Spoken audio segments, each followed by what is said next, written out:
ক্রিকেটে ক্যারিয়ার গড়ার সুবর্ণ সুযোগ। টাঙ্গাইল স্টেডিয়ামে বছরব্যাপী ভর্তি চলছে ক্রিকেট প্রশিক্ষণে।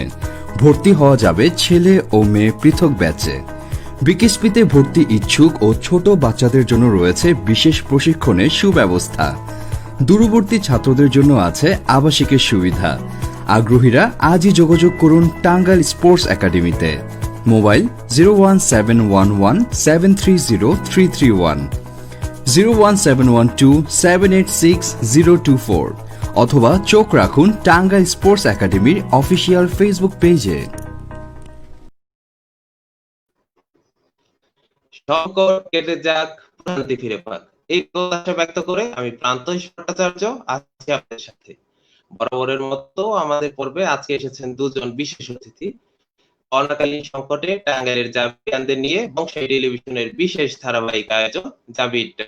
আজকের পর্বে অতিথি হিসেবে উপস্থিত হয়েছেন টাঙ্গাইলের কৃতি সন্তান জাহাঙ্গীরনগর বিশ্ববিদ্যালয়ের নাটক ও নাট্যতত্ত্ব বিভাগের শিক্ষার্থী ফাহিম রাশেক শুভ তালুকদার এবং জাহাঙ্গীরনগর বিশ্ববিদ্যালয়ের অপরজন 36তম ব্যাচের শিক্ষার্থী আরিফ ভুইয়া। আমাদের অনুষ্ঠান শোনার জন্য আপনাদেরকে জানাই সাদর সম্ভাষণ। এমন এক সংকটে আমরা আছি যার থেকে নিস্তার পাওয়ার উপায় ঘরে থাকা, স্বাস্থ্যবিধি মেনে চলা এবং সামাজিক দূরত্ব বজায় রাখা। কিন্তু তাই বলে কি থেমে থাকবে জীবন ও জীবিকা? করোনাকে সঙ্গী করেই চলছে আমাদের সেই পথ চলা, আর সেই পথ চলার সঙ্গী হয়েছে ডিজিটাল বাংলাদেশ। আমাদের আজকের মূল আড্ডা শুরু করব আমাদের সম্মানিত দুজন অতিথিদেরকে নিয়ে। আমাদের মূল আড্ডার নাম শূন্য থেকে শুরু। শুরু করছি আজকের মূল আড্ডা শূন্য থেকে শুরু। ভাই, আমি প্রথমে যাচ্ছি আরিফ ভাইয়ের কাছে। ভাই কেমন আমি আছেন? তোমাকে শুনতে পাচ্ছি। আলহামদুলিল্লাহ, আল্লাহ পাকের অশেষ রহমতে এখন পর্যন্ত ভালো আছি। তুমি যেমনটা বলছিলে যে করোনার ফলে পরিবর্তিত পরিস্থিতি, আসলে সবাই তাদের জীবন জীবিকা এবং তাদের স্বাস্থ্য নিয়ে আসলে দুশ্চিন্তায় আছেন। তো এই পর্যন্ত যে আমরা ভালো আছি, সুস্থ আছি, সেটাই আমি মনে করি সবচেয়ে বড় প্রাপ্তি। সো আলহামদুলিল্লাহ ভালো আছি। ভাইয়া, তোমরা কেমন আছো সবাই? জি ভাই, আমরা ভালো আছি। আজকে মনে হয় যে আমাদের বাংলাদেশের একটু নেটওয়ার্কের সমস্যা হবে। তো যেহেতু নেট স্লো, তো আমরা কথা কি যে বলবো আর কি, তার কথাগুলো আমরা শোনার চেষ্টা করবো আর কি। শুরুতেই যাচ্ছি আপনাকে দিয়ে আমাদের লাইভ আড্ডার প্রথম পর্ব, যেটি হচ্ছে শূন্য থেকে শুরু। জানতে চাই আপনার বিশ্ববিদ্যালয় জীবনের শুরুর ঘটনা। আচ্ছা, তো তুমি যেহেতু জানো যে আমি হচ্ছে জাহাঙ্গীরনগর বিশ্ববিদ্যালয়ের 36তম ব্যাচ। আমার এখনো মনে পড়ে যে আমরা যারা 2006-07 সেশনে ছিলাম, আমার ধারণা যে শুভরও নিশ্চয়ই মনে আছে যে আমাদের প্রথম যেদিন ক্লাস শুরু হয় সেটা ছিল 29শে মার্চ। সো 29শে মার্চ আসলে আমি মনে করি আমার মতো একজন আরিফই না, শুধু আমাদের হাজারো তরুণ তরুণীর একটা জীবনের অন্যতম একটা দিন ছিল 29শে মার্চ 2007, যেদিন আমরা প্রথম সবাই বিশ্ববিদ্যালয়ে পদার্পণ করি। আসলে বিশ্ববিদ্যালয় জীবনটা হচ্ছে তোমার স্কুল কলেজ যে জীবন আছে সেখান থেকে সম্পূর্ণ একটা আলাদা। স্কুল কলেজে একটা নির্দিষ্ট গণ্ডি থাকে, বাট বিশ্ববিদ্যালয়ের সেই গণ্ডিটা থাকে অনেকটা উন্মুক্ত। হুম। এটা গণ্ডিটা পরিধি এতটাই বড় যে একটা মানুষ চাইলে সেই গণ্ডিকে ব্যবহার করে বা সেই গণ্ডিতে নিজেকে গড়ে সে আসলে অনেক দূর যেতে পারে। আবার সেই গণ্ডিটাতে যদি সে সেই সময়টাকে কাজে না লাগায়, তখন কিন্তু সে দেখা যায় যে অনেক পিছিয়েও পড়ে। তো বিশ্ববিদ্যালয়ের যে অবাধ স্বাধীনতার নামের যে একটা বিষয় আছে বিশ্ববিদ্যালয়ের গণ্ডিতে, আমার মনে হয় যে আমার মতো, যেটা বললাম যে হাজার হাজার শিক্ষার্থী সেদিন জাহাঙ্গীরনগর যেদিন পা রাখে এই দিনটাতে, সেদিন সেই স্বাধীনতাটাকে সবাই ফিল করতে পেরেছিল। এবং আমি মনে করি এই জায়গাটাতেই হচ্ছে বিশ্ববিদ্যালয়, যে তোমার স্কুল বলো কলেজ বলো সেখান থেকে আলাদা। তো 29শে মার্চ আমাদের বিশ্ববিদ্যালয় জীবন শুরু হলো। আমি যেহেতু আইবিএ তে ছিলাম, আইবিএ হচ্ছে তোমার সমাজ বিজ্ঞান অনুষদের তখন অন্তর্ভুক্ত ছিল ডিবিএ, তখন ছিল ডিপার্টমেন্ট অফ বিজনেস অ্যাডমিনিস্ট্রেশন এটাকে বলা হতো, তখন একটা ডিপার্টমেন্ট ছিল। পরবর্তীতে এটা আইবিএ হয়। তো যাই হোক, সমাজ বিজ্ঞানের 3 তলাতে হচ্ছে আমাদের ক্লাসরুম। আমার এখনো মনে আছে যে সকালবেলা ছিল, আমরা গেলাম, আমাদের ওরিয়েন্টেশন ছিল, আমাদের একটা সেমিনার রুম আছে তোমার আইবিএ তে, ছোট একটা সেমিনার রুম। সেই সেমিনার রুমে আমরা বসলাম। বসার পরে হচ্ছে দেখা গেল যে আমাদেরকে ছোট একটা ওরিয়েন্টেশন দেওয়া হলো। তারপর হচ্ছে আমাদের বিশ্ববিদ্যালয়ের বিভিন্ন দিক সম্পর্কে আইডিয়া দেওয়া হলো। তো সেখান থেকে আসলে দেখা গেল যে বিশ্ববিদ্যালয়ের হচ্ছে কি বলে যে একটা যে সূচনা, সেই সূচনাটা হয়। আর হচ্ছে তারপর আস্তে আস্তে বন্ধু হলো অনেক। বিশ্ববিদ্যালয়ের সেই ওরিয়েন্টেশনের দিনই দেখা যায় যে 2-3 জনের সাথে একটা বন্ধুত্ব হয়ে গেছে। সেই বন্ধুত্বটা আজ পর্যন্ত আছে। আমি বলছিলাম যেটা 2007-এর কথা, এটা হচ্ছে 2020 সাল। সো তুমি চিন্তাই করতে পারো যে 13 বছর হয়ে গেছে, সেই বন্ধুত্বগুলো কিন্তু আজও টিকে আছে। তো আমি মনে করি যে আসলে মানুষের লাইফে বিশ্ববিদ্যালয়ের যে বন্ধুত্ব যদি সত্যিকারের বন্ধুত্ব হয়, সেটা অনেকদিন থেকে থাকে। তো বিশ্ববিদ্যালয় এই সেন্স থেকে আলাদা যে এখানকার বন্ধুত্ব যেটা প্রকৃত অর্থে বন্ধুত্ব, সেটা অনেক সময় টিকে থাকে। এখান থেকে তোমার মানুষের অনেক নেটওয়ার্কিং ক্রিয়েট হয়, তোমার বন্ধু ছাড়াও দেখা গেল অনেক পরিচিত পরিজন, সিনিয়র জুনিয়র সবার সাথে সম্পর্ক সৃষ্টি হয়, সেই সম্পর্কগুলো টিকে থাকে। অনেক মানুষের হাসি কান্নার স্মৃতি আসলে সৃষ্টি হয়, অনেক সময় অনেক অর্জনের তোমার হচ্ছে সাক্ষী হয়, আবার অনেক সময় দেখা যায় অনেক ব্যর্থতারও হচ্ছে দায়ভার নিতে হয়। তো আমি মনে করি বিশ্ববিদ্যালয় হচ্ছে একটা প্যাকেজ, একটা মানুষকে একদম শূন্য থেকে গড়ে তোলার জন্য একটা, আমি মনে করি যে একটা প্ল্যাটফর্ম বিশ্ববিদ্যালয়। সেখানে তোমাকে স্বাধীনতা দেওয়া থাকবে। তো তুমি কত দূর যেতে পারবে বা তুমি আসলে জীবনটাকে কোন দিকে নিয়ে যেতে পারবা, এটা সম্পূর্ণ তোমার উপর ডিপেন্ড করে। আর পরিবেশটা হচ্ছে যেটা বললাম যে স্বাধীন, তুমি সেই স্বাধীনতাটাকে উপভোগও করতে পারো পুরোপুরি, আবার সেই স্বাধীনতাটাকে রেসপেক্ট দিয়ে তুমি সেই স্বাধীনতার যতটুকু দরকার ততটুকু তুমি উপভোগ করতে পারো। পাশাপাশি সময়টুকুতে তুমি তোমার নিজের যে ফোকাস সেটাকেও ঠিক রাখতে পারো। সেখানে সবাই ফ্রি, সবাই উন্মুক্ত। আসলে জায়গা বা যেটা পথ হলো সেটা নিজেকেই বেছে নিতে হয়। তা আমার কাছে মনে হয়েছে বিশ্ববিদ্যালয়ে ঢোকার পর প্রথম ইমপ্রেশন যেটা, এটা এরকমই, যেটা একটা স্বাধীন একটা প্লেস। এখানে অনেক কিছু করার আছে, এখানে স্বাধীনতা আছে, but at the same time দেখা গেল যে তোমার নিজেকে ডিসিশন নিতে হবে লাইফের, যে নেক্সট 4-5 বছর আমি কি করতে চাই না করতে চাই, সেই ডিসিশন গুলোর জন্য তোমাকে একজন ডিসিশন মেকারও বানায় একটা বিশ্ববিদ্যালয়।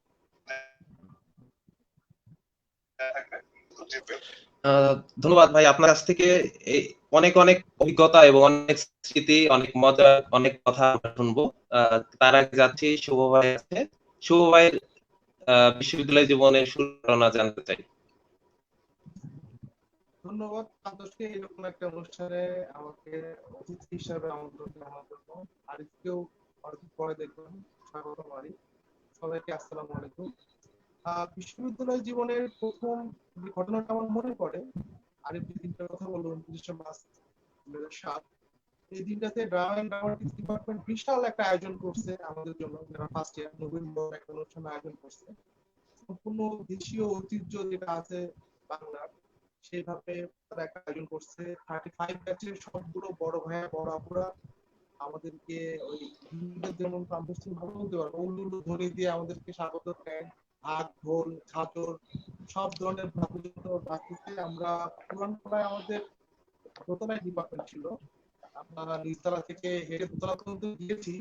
প্রতিটা স্টেপেই একটা করে নতুন কিছু ছিল। যেমন প্রথমে আমাদের চামচদের মধু ছিল, তারপরে আমাদের নাম দিচ্ছিল, মুড়ি দিচ্ছিল, খই দিচ্ছিল, কপালে একটা তিলক দিয়ে দিচ্ছিল।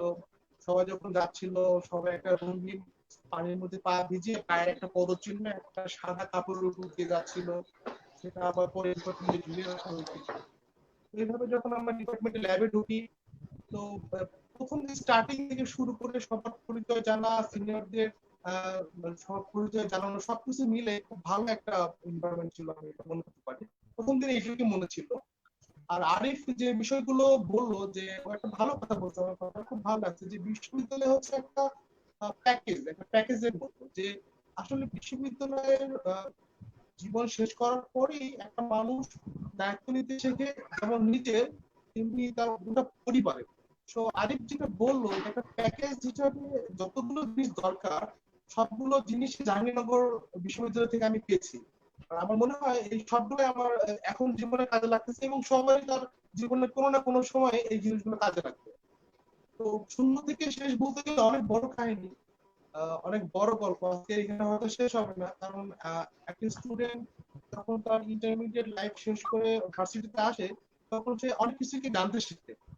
আমার মনে আছে আমি যখন স্কুল কলেজে পড়ছি, তখন আমি রাজনীতির রং বুঝতাম না, কিন্তু ভার্সিটিতে এসে 7 সাল থেকে 9 সাল পর্যন্ত তত্ত্বাবধায়ক সরকার ছিল আর কি। ওই সময় রাজনীতি যে কি, আমার মনে হয় 36 ব্যাচের প্রতিটা স্টুডেন্ট হারে হারে এটা জানে।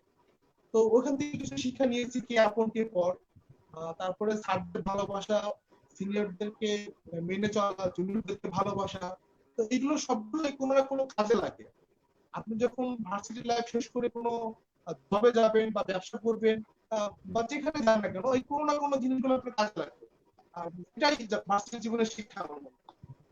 ধন্যবাদ। ধন্যবাদ ভাই আপনাকেও।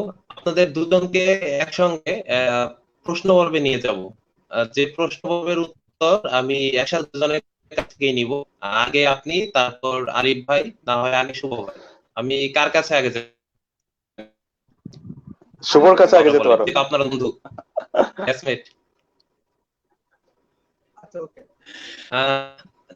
যেহেতু আরিফ ভাই বলছে শুভ ভাইয়ের কথা, আগে বলে ফেলছে, তো শুভ ভাইকে প্রথম প্রশ্নটা করি। আমাদের প্রশ্ন পর্বের প্রথম প্রশ্ন, ক্যাম্পাসের প্রথম ভালো লাগার স্থান। বুঝি নাই। ক্যাম্পাসের প্রথম ভালো লাগার স্থান। মাত্র কথা কেটে কেটে আসতেছে। আচ্ছা, আরিফ ভাই আপনি কি প্রশ্ন শুনছেন? আমি শুনছি, কিছুটা বাফার হচ্ছে, বাট আমি তোমার প্রশ্ন বুঝতে পারছি প্রান্ত।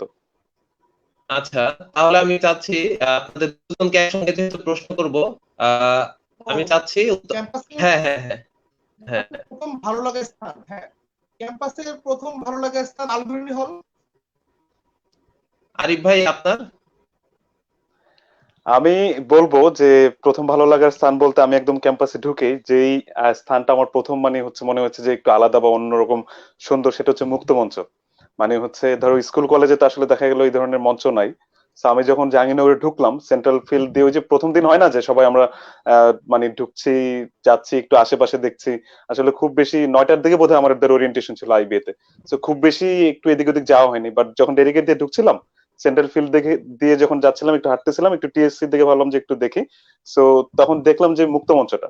তো আমার কাছে মনে হয়েছে যে এটা খুবই সুন্দর একটা জায়গা, মুক্ত মঞ্চ। তো আমার কাছে এখনো মানে মুক্ত মঞ্চ one of the most favourite places মানে ক্যাম্পাসে। আমার কাছে মুক্ত মঞ্চটা খুবই ভালো লেগেছে জাহাঙ্গীরনগরের। অনেক আচ্ছা, অবশ্যই পরের অবশ্যই অনেক প্রিয় জায়গা আছে, তুমি যদি বলো প্রথম তাহলে আমি বলবো মুক্ত মঞ্চ ছিল প্রথম। আচ্ছা, আমি যদি বলি এখন আপনাদের দুজনকেই প্রথম ভালো লাগা বিষয়। আরিফ ভাই। প্রথম ভালো লাগার বিষয়, প্রথম ভালো লাগার বিষয় যেটা বলবো সেটা হচ্ছে যে যেটা আমি অবশ্য প্রথমেই বলেছি যে স্বাধীনতা। মানে হচ্ছে তুমি you are the owner of your life. তুমি ওই ধরনের একটা ফিলিং পেয়ে যাও যে হ্যাঁ এটা আমার লাইফ, এই লাইফটা হচ্ছে আমি হচ্ছে ডিসাইড করব আমি কি করতে চাই। স্কুল কলেজে দেখা যায় আমি আসলে আমার বাবা মা টাঙ্গাইলে ছিল, আমি যখন এইচএসসি শেষ করি তখন আমি আর কি সাভারে চলে আসি বিশ্ববিদ্যালয়ে ভর্তি কোচিং করার জন্য। তো এইচএসসি পর্যন্ত কিন্তু একটা গাইডলাইন, একটা গাইডেন্সের মধ্যে ছিলাম, বাবা মার গাইডেন্স। অবশ্যই তারা হচ্ছে আমাদেরকে সঠিক পথে পরিচালনা করার জন্য তাদের সর্বোচ্চটা দিয়ে চেষ্টা করেন। But at the same time যখন আমি ইউনিভার্সিটিতে ঢুকলাম আমার কাছে মনে হয়েছে যে হ্যাঁ এটা আমার রেসপন্সিবিলিটি, আমার আসলে এই ওনারশিপটা নিতে হবে। তো আমার কাছে মনে হচ্ছে ওইটা একটা ভালো লাগার দিক যে হ্যাঁ আমি হয়তো বা একটা স্টেজ পার করে আসছি লাইফে, আমি একটা ডিফারেন্ট স্টেজে ঢুকতে যাচ্ছি। তো ওই ফিলিংসটা ছিল ভালো লাগা।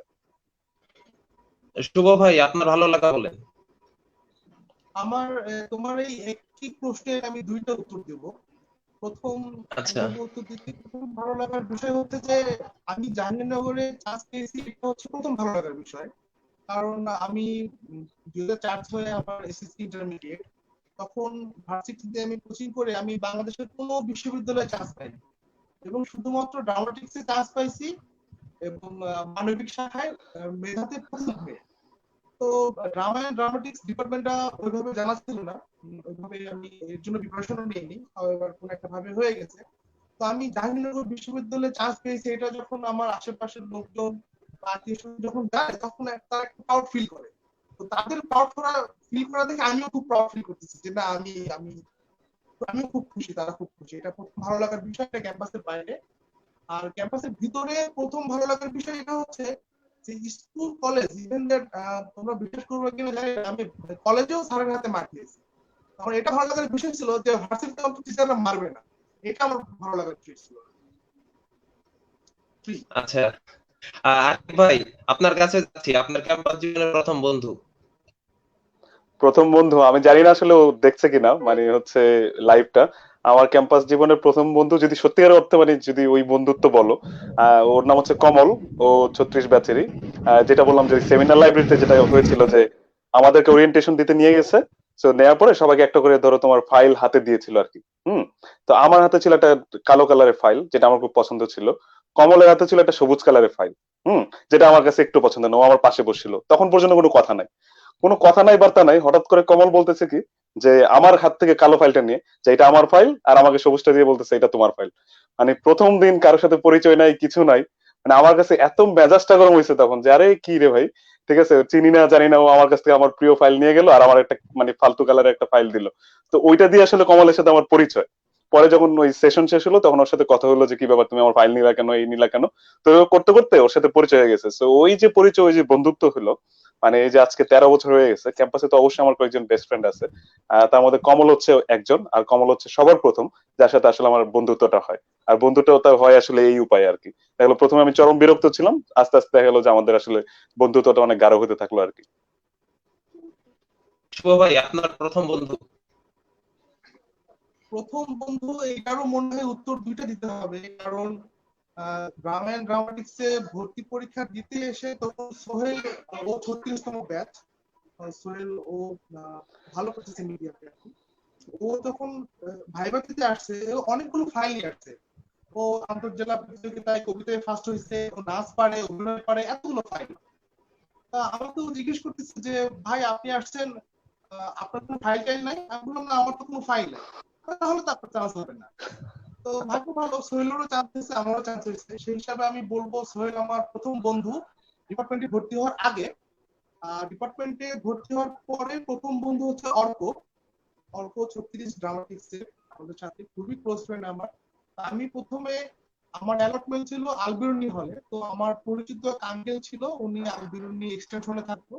তা আমি ওনার রুমে উঠছিলাম, 804 নম্বর রুম আমার মনে আছে।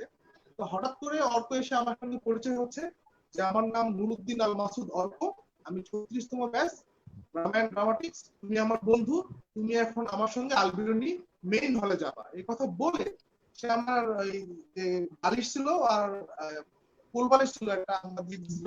এই দুইটা সে নিচে আমাকে বলে তুমি ট্রাঙ্ক মাথায় করে নিয়ে আসো। তো যাই হোক, ট্রাঙ্ক পরে আমরা রিক্সা নিয়ে গেলাম। তো ওর এই ব্যবহার থেকে আমার খুব মনে হয়েছে যে ভার্সিটির বন্ধুরা মনে হয় কি এরকম ফ্রেন্ডলি। আর তার আগে আমি দেখছি যে আমি একটু গায়ে গতরে একটু হেলদি, তো আমি রাজশাহী ইউনিভার্সিটিতে গিয়ে ওখানে শিবিরের খুব প্রভাব দেখেছি, চিটাগাং ইউনিভার্সিটিতে অ্যাডমিশন দিতে গিয়েও খুব প্রভাব দেখেছি। তো অত আর আমি তখন কাছাকাছি ফিগারে হওয়ার কারণে ওই আমার ব্যাচমেটরা অনেকে আমাদের সালাম দিত, মনে করতো যে আমরা সিনিয়র ব্যাচ। তো এই জন্য আমি এমনটা মনে করতাম যে এই ভার্সিটি সবাই খুব ভালো, সবাই খুব সালাম দেয়, সবাই খুব ইসলামিক, খুব ভালো। তো অর্থ ছিল প্রথম বন্ধু আমার, কিন্তু খুব মজা হয়েছে ফার্স্ট ইয়ারে।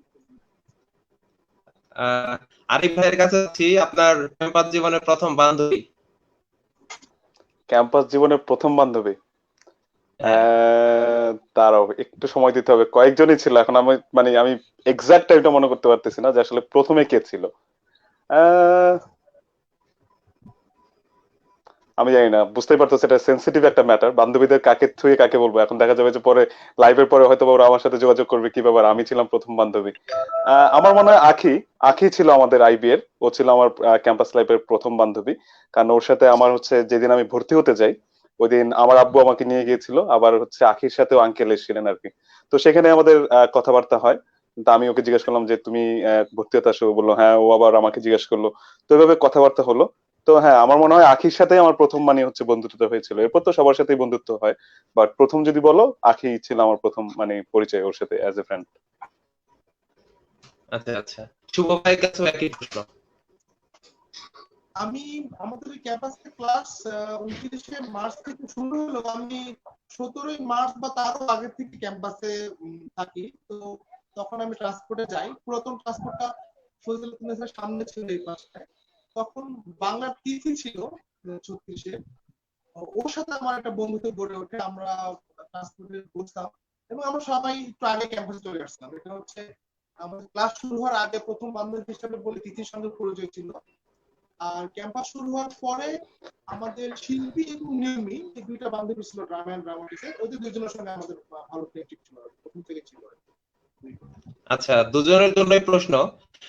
আজও কি তারা প্রথমেই আছে? স্মৃতির পাতায় কেমন আছে তারা? আরিফ ভাই, আপনি আপনি যদি বলেন।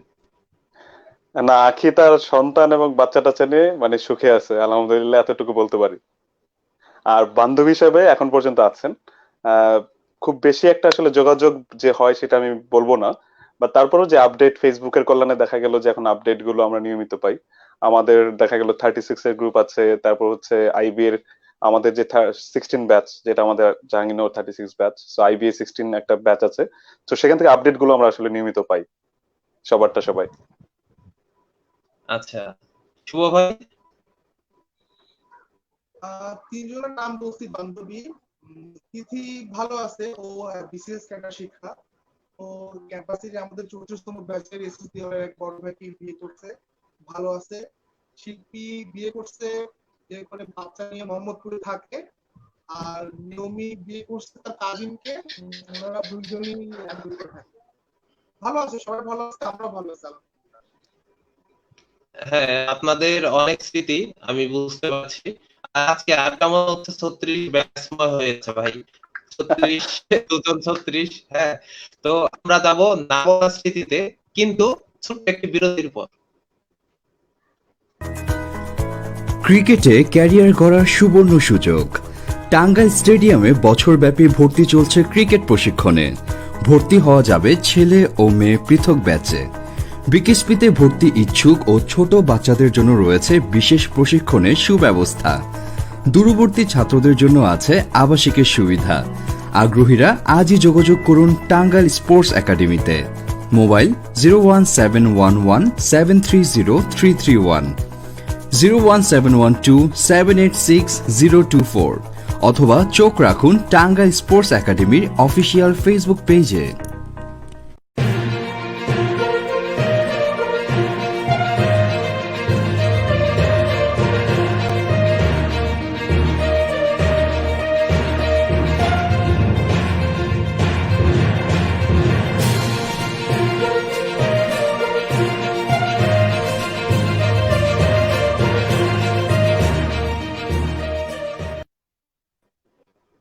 বিরতির পর আবারও স্বাগত জানাচ্ছি আমাদের অনুষ্ঠানে। আমাদের অতিথি হিসেবে আজকে এসেছেন ফাহিম রাশেক শুভ তালুকদার ভাই, যিনি নাটক নাট্য বিভাগের 36তম ব্যাচের শিক্ষার্থী, এবং আরিফ ভুইয়া ভাই, যিনি আইবি এর 36তম ব্যাচের শিক্ষার্থী। আমি আগেও বলেছি আজকে 36 ব্যাচের প্রোগ্রাম মনে হচ্ছে, কারণ দুজনেই একই ব্যাচের। তো আড্ডাটা মনে হচ্ছে দুইজনের বন্ধুর আড্ডা, হ্যাঁ আপনাদের দুজনের আড্ডা। তো সারা বিশ্বে তো বন্ধন তৈরি করছি আর কি আপনাদের সাথে। আহ ভাই, আমি শুরুতে যাচ্ছি আরিফ ভাইয়ের কাছে। ভাই, শুনতে পাচ্ছি প্রান্ত।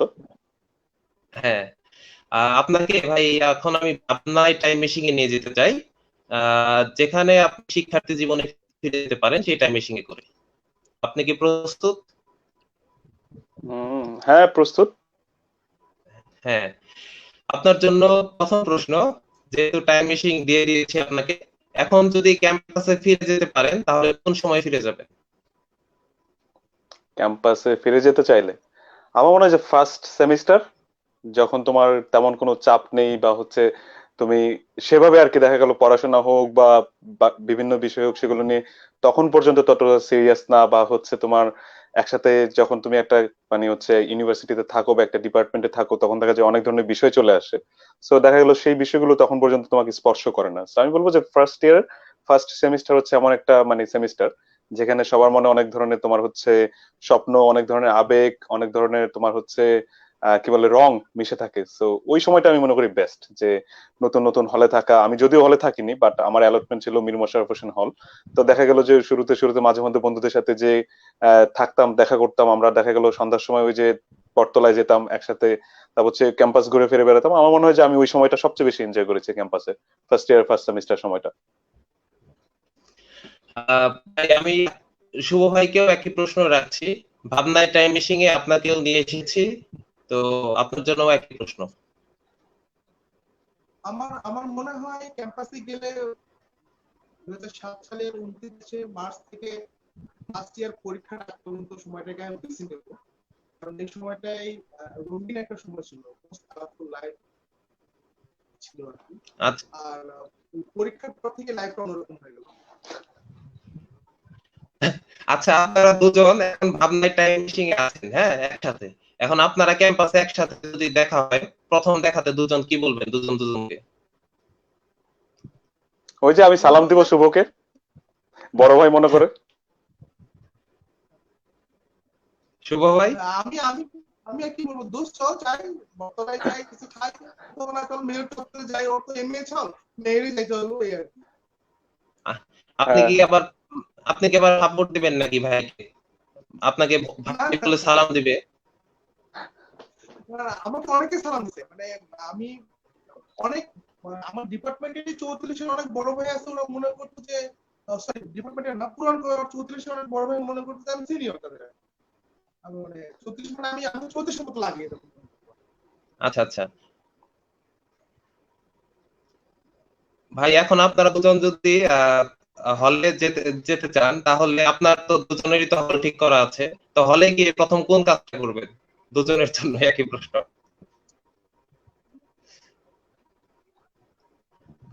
যেহেতু শুভ টাইম বলো। মিটিং এ আছেন।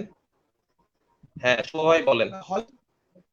হলে গিয়ে প্রথম যে কাজটা করি, মানে আলবেরনি হলে আমি আসছি কিনা আমি জানি না, প্রান্ত তুমি হয়তো গেছো। আলবেরনি হলটা অনেক পুরাতন, এবং আমাদের যে ছেলেদের যে জায়গাটা, আমাদের ওয়াশরুম বা হাত মুখ ধোয়ার যে জায়গা বা উজু করার বা প্রস্রাবখানার যে জায়গাটা খুবই ন্যারো আর কি। হ্যাঁ, তো এই জায়গা নিয়ে আমার খুব দুঃখ, মানে আমার জন্য ন্যারো আর কি। আমি একটু হেলদি হওয়ার কারণে আমি কমফোর্টলি এগুলো ইউজ করতে পারতাম না, খুব খারাপ লাগতো। তো আমি অন্যদিকে চলে গেছি, sorry। আমার যে ভালো লাগতো, আমি গোসল গোসল করার জন্য সাধারণত এসিসি হলে চলে যেতাম, ফ্রি থাকলে আর কি। আমার ওখানে এসিসি ফ্রেন্ড ছিল। তো আলবেরিনা হলে যদি হঠাৎ করে ফিরে যাই হলে, সবার আগে আমি ছাদে যাবো, ছাদে দিয়ে কিছু সময় কাটাবো ফ্রেন্ডদের সঙ্গে। আর ড্রামাটিক্স মানে কিছু গান, আমরা সবসময় ছাদে একটু গান টান করি, ভালো লাগে এই আর কি। হ্যাঁ ভাই, আপনি আরিফ ভাই?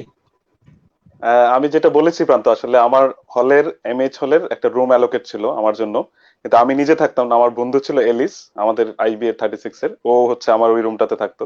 তো দেখা গেল যে হলে গেলে আমি ওর সাথে দেখা গেল, মাঝে মধ্যে দেখা গেল যখন পরীক্ষা থাকে তখন মাঝে মধ্যে যেতাম, যখন পরীক্ষা না থাকে তখন যেতাম।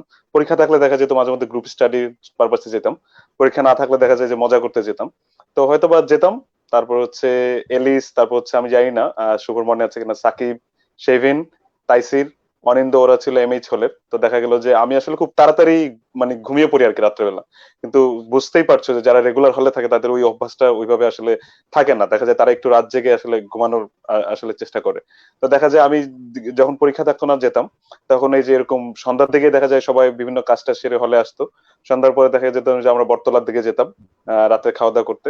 তারপর এসে দেখা যেত যে ওরা গান ধরতো, মানে হচ্ছে সেভিন গান গাইতো, সেভিন গিটার বাজাতো। সেভিন আমাদের মধ্যে আসলে দেখা গেলো যে খুব ভালো গিটার বাজাতে পারতো। সো অনিন্দ বা হচ্ছে ওরাও দেখা যায় যে হচ্ছে ওই পার্টিসিপেট করতো ওইটার সাথে। তো এই আর কি, আমার মনে হয় যে আমি যদি হলে যেতে পারতাম আবার, আমার ওই ধরনের মেমোরি গুলা বা মোমেন্টস গুলা আবার একটু মানে রিক্রিয়েট করার চেষ্টা করতাম আর কি। যে যাওয়ার পরে ওদের সাথে একসাথে বের হওয়া, তারপর হচ্ছে হলে ফিরে আসা, তারপর হচ্ছে হলে ফিরে আসার পর ওই গান বাজনা করা, রাত্রেবেলা ওই যে যখন মিষ্টি আসবে আমাদের রুমের বাইরে বা হচ্ছে সিঙ্গারা আসবে তখন ওগুলা খাওয়া, আবার দেখা গেলো বন খেতে নিচে যাওয়া, বন মিষ্টি দিয়ে বা হচ্ছে ওই ডিমের অমলেট দিয়ে খাওয়া। তো এই কাজগুলোই মনে হয় যে আমি ঘুরে ফিরে করতাম আর কি। আচ্ছা, আপনাদের জন্য দ্বিতীয় প্রশ্ন, আপনার ক্যাম্পাস জীবনের প্রথম বন্ধুকে আজও বলা হয়নি।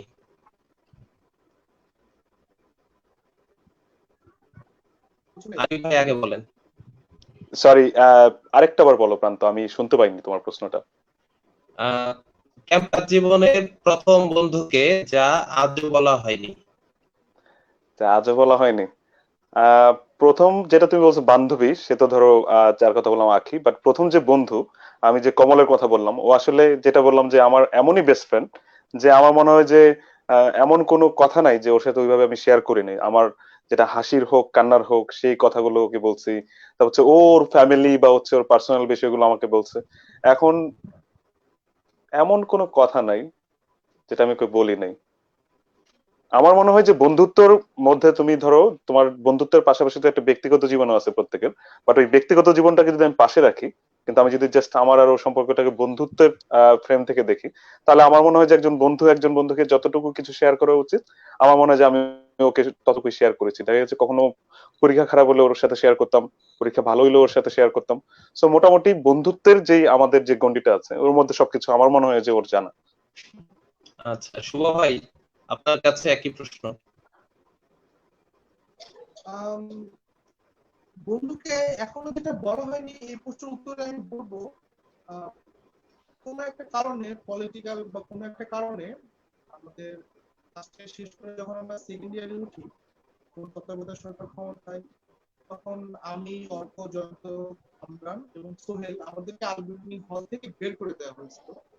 আমরা কামালউদ্দিন হলে ছিলাম, 1 বছরেরও বেশি সময় ছিলাম। কামালউদ্দিনের 35, 33 সব বন্ধু এবং বড় ভাইরা খুব ভালোবেসে আমাদেরকে সেভ করে রাখছিল। যখন আমরা আস্তে আস্তে আবার আলবেনি হলে পরিস্থিতি স্বাভাবিক হলে আসবো, তখন এটাকে আসলে আমাদের ক্যাম্পাসের ভাষা বলে সেটিং, বড় ভাইদের সঙ্গে সেটিং দিয়ে আসতে হয়। তো সবার আগে আমি, আমাকে দিয়ে আমার আলবেনি হলে 35-এর বড় ভাইরা তখন ভাইদের সঙ্গে সেটিং দিয়ে সর্বপ্রথম আমি চলে আসি আলবেনি হলে, এবং আস্তে আস্তে আমার কামরান, যত সোহেলও চলে আসে। সবার আগে আমি আসার কারণে আমার যে বন্ধুদের সঙ্গে আমি 1 বছরের বেশি সময় স্ট্রাগল করে অন্য হলে থেকেছি, ওরা স্বাভাবিকভাবে একটু খারাপ মনে করছিল বা স্বার্থপর মনে করছিল যে শুভ তোকে হয়তো আলবেনি হল মেনে নিচ্ছে কোন একটা কারণে, আমাদের তো মেনে নিচ্ছে না, তুই কিভাবে পারলি আমাদেরকে ছেড়ে আলবেনি হলে আসতে। কিন্তু সিস্টেমটা এমন ছিল যে আমি আসবো একসাথে, যদি আমরা সবাই হলে চলে আসি 4-5 জন একসাথে, তখন এটা হলে চোখে লাগে বা সমস্যা। তো আস্তে আস্তে আসতে হবে, এইভাবেই সিস্টেমটা ছিল। কিন্তু ওরা হয়তো এটা বুঝতে পারেনি। তো আমাদের যেহেতু একসঙ্গে কাজ করতে হতো, দেখা হয়তো ওরা হয়তো আজীবনে একটা ফাঁক রেখে গেছে আমার সাথে, যে আমি একটু হলেও ওদের চেয়ে বেশি স্বার্থপর, ওদেরকে থেকে ছেড়ে আমি চলে আসছি। তো এটা হয়তো ওদেরকে বলা হয়নি কখনো, আমি আর কখনো বলি নাই যে আমি সরি, বা আমিও সরি বলি নাই। ওরা হয়তো আমি সরি বলি না এই কারণে হয়তো ওরাও একটা গ্যাপ রেখেছে কোনো একটা জায়গা থেকে, কিন্তু অন্য অন্য জায়গা থেকে আমার মনে হয় এরকম গ্যাপ এটা বলা হয়। আচ্ছা, আরিফ ভাই, আপনার কাছে বলি বান্ধবীকে নিয়ে যা আজও বলা হয়নি। বান্ধবীকে নিয়ে? হ্যাঁ, বান্ধবীকে নিয়ে যা আজও বলা হয়নি? ওই তো, হ্যাঁ। হয়তো ফ্রেন্ড ছিল, বান্ধবী ছিল, সেই জন্য আই লাভ ইউ বলিনি। সো ধরে নিতে পারো যে আই লাভ ইউটা বান্ধবীদেরকে বলা হয়নি এখনো, বা আচ্ছা, বলবো না, আচ্ছা, কারণ তারা হচ্ছে ফ্রেন্ড। বন্ধু হিসেবে হয়তো বন্ধুত্বের যে ভালোবাসা সেটা ছিল, বা যেটা আই লাভ ইউ সেটা হয়তো বান্ধবীকে কখনো বলা হয়নি। আচ্ছা। শুভ ভাই। আমি বান্ধবীদেরকে বলা হয়নি, সেটা হচ্ছে তারা সকলেই খুব ভালো বান্ধবী ছিল আমার। আসলে স্কুল এবং কলেজ কম্বাইন্ড ছিল, ছেলে মেয়ে একসাথে, কিন্তু আমরা যথেষ্ট এখনকার মতো সামাজিক দূরত্ব বজায় রেখে চলতাম। কারণ ওই যেখানে পড়াশোনা করেছি ওখানে বাবা ছিল, বাবা ফ্রেন্ডরা ছিল, আঙ্কেলরা ছিল। সুতরাং কাছাকাছি গল্প করলেও কোনো কিছু একটা বাড়িতে চলে যেতে পারে, কমপ্লেন আসতে পারে। এই জন্য স্কুল কলেজে বন্ধু বান্ধবের সঙ্গে ওইভাবে মেশা হয়নি, কিন্তু মাত্র ওই গণিত এবং ইংরেজি প্রাইভেট পড়ার সময় দু একজনের সঙ্গে সম্পর্ক করে উঠছিল খুব ক্লোজ আর কি, নোট আদান প্রদানের ক্ষেত্রে। তো ভার্সিটিতে এসে যখন দেখলাম একটা বান্ধবী রাত 10টা পর্যন্ত আমার সঙ্গে বটতলায় খায়, আমি ওকে হলে আগায় দিয়ে আসি, এবং এই গ্রুপ গ্রুপ অফ পিপুল সবাই দিয়ে আসি, তখন আর বান্ধবী সবাই বান্ধবী হয়ে যায়। আর খুব ভালো লাগছে এইটাই যে সবার কাছে আমি বন্ধু হিসাবে ছিলাম, খুব বেশি ক্লোজ হতে পারিনি, বেশি দূরেও যেতে পারিনি, এটাই ভালো লাগছে। আর বান্ধবী যেটা বলতে চাই যে বান্ধবীগুলো যারা ছিল সবাই যেন আজীবন ওইভাবে আমাকে সাপোর্ট দিয়ে আমার সঙ্গে থাকে। আহ, আপনাদের ভালো লাগার কথাগুলো শুনে ভালো লাগছে। তো ভালো লাগা থেকেই তো ভালোবাসা হয়। তো আপনাদের দুজনের কাছ থেকে জানতে চাই ভালো লাগা ভালোবাসার গল্প। তো আরিফ ভাই, আপনার কাছ থেকে জানতে চাই আপনার ভালো লাগা ভালোবাসার গল্প। কি জানতে চাও প্রান্ত, স্পেসিফিক্যালি বলো। এই যে ভালো লাগা ভালোবাসা, সেটি আপনি কি বলতে চান সেটি জানতে চাই। আপনার গল্প, ভালো মানুষ লাগা সবারই তো একটা ভালোবাসা? গল্প থাকে। হ্যাঁ। হ্যাঁ। সো তোমার হচ্ছে, আমি জানি না শুভ ম্যারিড কিনা। সো আমি হ্যাপিলি ম্যারিড, আলহামদুলিল্লাহ। সো এখন আসলে পুরাতন কথা ঘাটতে চাই না। তারপর যদি তুমি জিজ্ঞেস করো যে ভালো লাগা আর ভালোবাসা, তো হচ্ছে এটা হচ্ছে মনের আপেক্ষিক ব্যাপার। সো দেখা গেল যে তুমি অনেককেই তোমার ভালো লাগবে, কিন্তু দেখা গেল আপনার ভালোবাসার জন্য ক্ষেত্রে তখন দেখা। আপনার জন্য সহজ করে দেওয়া হয়েছে কিনে বলে দেওয়া হচ্ছে যে প্রথম ভালো লাগা ভালোবাসা। প্রথম ভালো লাগা ভালোবাসা? হ্যাঁ, ভালো লাগা হয়তোবা ছিল তোমার ক্যাম্পাসে। তা আমি যদি বলি যে না আমার ভালো লাগছিল না, আমি তো আর মেশিন না ভাই। বাট দেখা গেল যে ওই ধরনের যে ভালোবাসার বিষয়টা, সেটা আসলে ওইভাবে কখনোই হচ্ছে হয়ে ওঠেনি।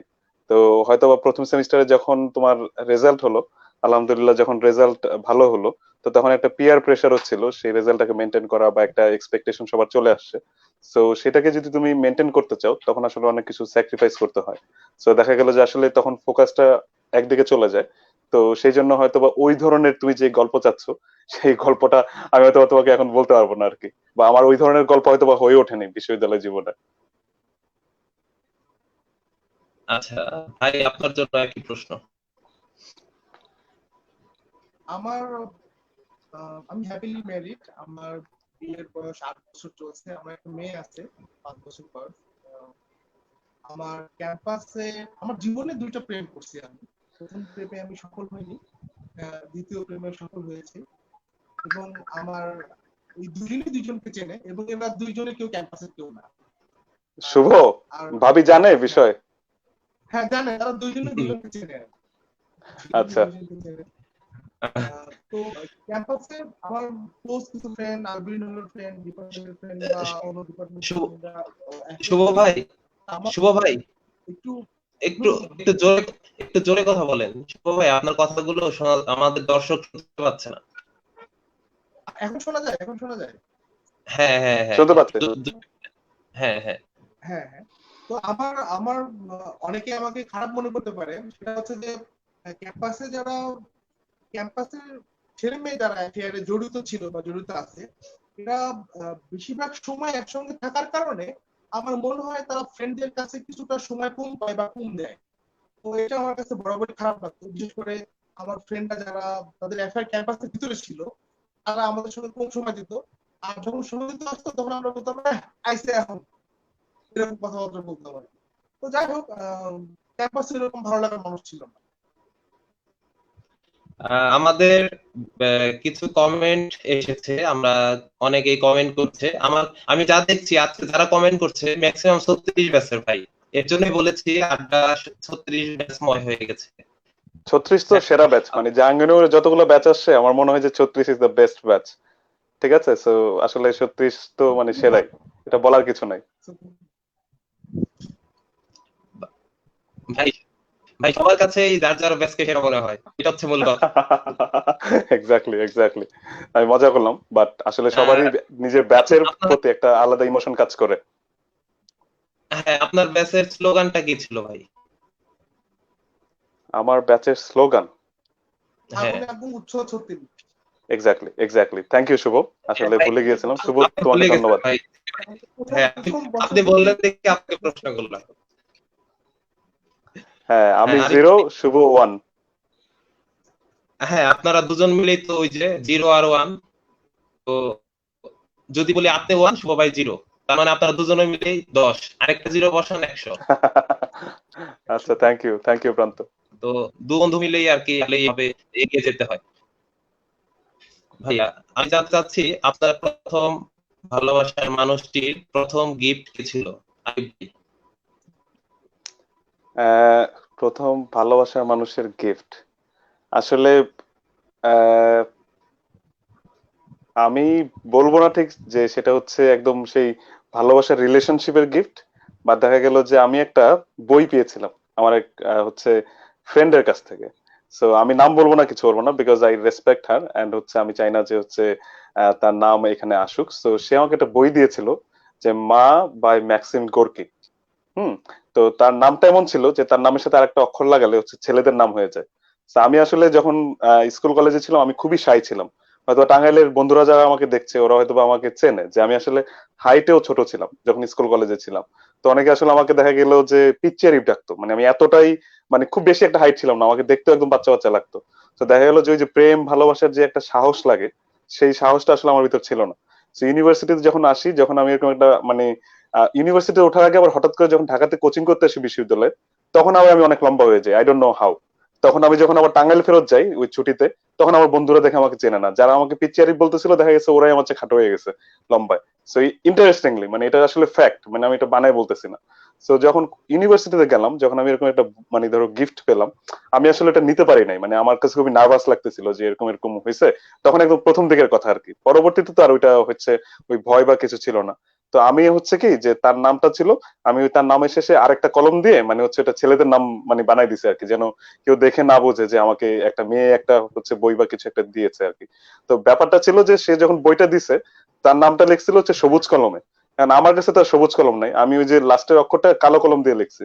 তো আমার বোন আবার ওই যে আমি তখন সাভারে ছিলাম, আমার বোন ফ্যামিলি টাঙ্গাইলে ছিল, পরে যখন সাভার বেড়াইতে আসে আমার বোন আবার এটা গোয়েন্দাগিরি করে উদ্ধার করে ফেলছে যে এই এটা তো তুমি হচ্ছে এখানে ম্যানিপুলেট করছো, এটা সবুজ কালি ছিল, তুমি এখানে কালো কালি দিয়ে নাম চেঞ্জ করে দিছো। তো আর কি ধরা খাইছিলাম আমার বোনের কাছে। বাট হ্যাঁ, ওইটা ছিল মানে একটা গিফট যে ওই তার নাম ছিল, আমি পরে আর কি একটা অক্ষর দিয়েছিলাম। বাট তুমি যেটা বললা যে ভালোবাসার মানুষ, আসলে মানে পরবর্তীতে দেখা গেল যে ওই ধরনের ভালোবাসার সম্পর্ক মানে আমার তার মধ্যে গড়ে ওঠেনি, বাট ওই ঘটনাটা আমাকে খুব এখনো মানে আনন্দ দেয় আর কি, যে আমি যেভাবে আমার ভাবি বোনের কাছে ধরা খেয়ে গেছিলাম। আপনাকে ভাবি কি দিয়েছিল সেটা বলতে পারেন, প্রথম গিফট। ভাবি, ভাবি প্রথম গিফট, ভাবি প্রথম গিফট আমাকে সে একটা শার্ট কিনে দিয়েছিল, মানে আমার ওয়াইফ। তো সেটা ছিল হচ্ছে প্রথম গিফট আমি বলতে পারি। আচ্ছা আচ্ছা, আপনি তাকে কি দিয়েছিলেন প্রথম গিফট? আমি তাকে একটা ব্যাগ কিনে দিয়েছিলাম, ব্যাগ, কাঁধের ব্যাগ। আচ্ছা আচ্ছা আচ্ছা, শুভ ভাই আপনার কাছে আসি। হ্যাঁ সেম সেম প্রশ্ন। আমার আমার মনে পড়ে আমার প্রথম হ্যাঁ হ্যাঁ, একটা সেম প্রশ্ন। গিফট দিয়েছিল একটা ডিজোস সিম। আর ওই সময় ভার্সিটি কোচিং শেষ করে আমরা যখন সাথে ঢুকলাম তখন ডিজোস সিমের খুব চাহিদা ছিল। ডিজোস একটা সিম পেয়েছিলাম, আমার মনে আছে। এটা এটা কে দিয়েছিল, ভাবি না অন্য কেউ? অন্য কেউ। আচ্ছা আচ্ছা। অন্য কেউ। আর শুভ, তোমার, প্রান্ত কিন্তু হ্যাঁ আমাদেরকে ডেকে এনে লাইভে ডেকে এনে কিন্তু বিপদে ফেলতেছে, বুঝছো? হ্যাঁ মানে আমি বুঝলাম বাবু তুমি এইসব প্রশ্ন করতেছো কেন? তুমি ক্যাম্পাস হ্যাঁ, কেমন প্রশ্ন করছো? তুমি এক ভালো লাগার মানুষটা অনেকক্ষণ ধরে পড়ে আছে আমি দেখতেছি। যাই হোক, ভাই করোনাতে মানুষ, আমার করোনার কথা নিয়ে এমনি মানুষ সংকটে আছে। আপনাদের ভালোবাসার কথা শুনলে মানুষ ভালোবাসা পাবে, সে ভালোবাসা থেকে এই সংকট হয়তো বা কিছুটা হলেও মানুষের ভয়টা চলে যাবে। হ্যাঁ, তুমি বর্তমান নিয়ে কথা বলো প্রান্ত, তুমি অতীত ধরে টানতেছো, বুঝছো? হ্যাঁ ভাই, আপনি কিন্তু শুভ ভাইয়ের কথা আটকে দিলেন ভাই, আটকে দেওয়া যাবে না, শুভ ভাই তো বলতে চাচ্ছে। না ঠিক আছে ঠিক আছে, না এই কথা তো এভাবে হবে, কথা বলতে গেলে কথার মাঝখানে কথা আসবে না। তো আমার মনে পড়ে প্রথম যখন আমার তোমার ভাবির সঙ্গে আমার দেখা হয়, তখন আমি কারিয়ে করি আর কি। তখন তো আহ, গোলাপ ফুল নিয়ে আসছিল আমার জন্য। আর এটাই গিফট ছিল, একটা কার্ড নিয়ে আসছিল, কার্ড ছিল। তো ভাই কথা শোনা যাচ্ছে না, শুভ ভাই কথা শোনা যাচ্ছে না, আপনার আরেকটু জোরে বলেন। আচ্ছা আচ্ছা, আপনার হ্যাঁ গোলাপ ফুল ছিল, প্রথম গিফট ছিল গোলাপ ফুল এবং একটা কার্ড ছিল। আর আমি এটা যদি গিফট হিসেবে এরকম মনে না করো তাহলে আমি বলবো তোমার ভাবি আমাকে প্রথম 3টা টি শার্ট গিফট করছিল। আচ্ছা আচ্ছা ক্যাটাগরি টি শার্ট। আর আচ্ছা আমি তোমার ভাবিকে প্রথম গিফট করছিলাম শাড়ি, সম্ভবত 21শে ফেব্রুয়ারিতে পরা যায় এমন কোন শাড়ি। আচ্ছা আচ্ছা। আহ আরিফ ভাই আপনার কাছে আসি। ভালোবাসার মানুষটিকে যা না বলাই রয়ে গেছে সেটি কি? যেহেতু আপনার ভালোবাসার মানুষ এখন ভাবি, আপনাকে সহজ করে দিচ্ছি। হ্যাঁ, হ্যাঁ, তাকে তা তুমি তো নিজের প্রশ্নের উত্তর তুমি নিজেই বলে দিলা, যেহেতু ভালোবাসার মানুষ এখন ভাবি, তা এমন মনে হয় কিছু নাই যে সে জানে না। ওই বলে না যে আমার ইয়ে সব জানে, মানে আমার হচ্ছে বউ সব জানে। তো শুভরও আশা না করি যে উত্তর একই, যে হচ্ছে বিয়ের পরে না না না মানে না না না স্বামীদের এমন কিছু নাই যে বউরা তোমার জানে না, এরকম কিছু থাকতে পারে।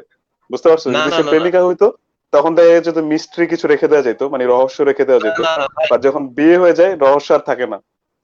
ভাই বিষয়টা আরেকটু যদি ঘুরিয়ে বলেন, মানে বিষয়টা হচ্ছে যে আপনার না বলাই যা রয়ে গেছে, আপনার ভাবিকে যা না না বলা রয়ে বলা, গেছে এখন পর্যন্ত।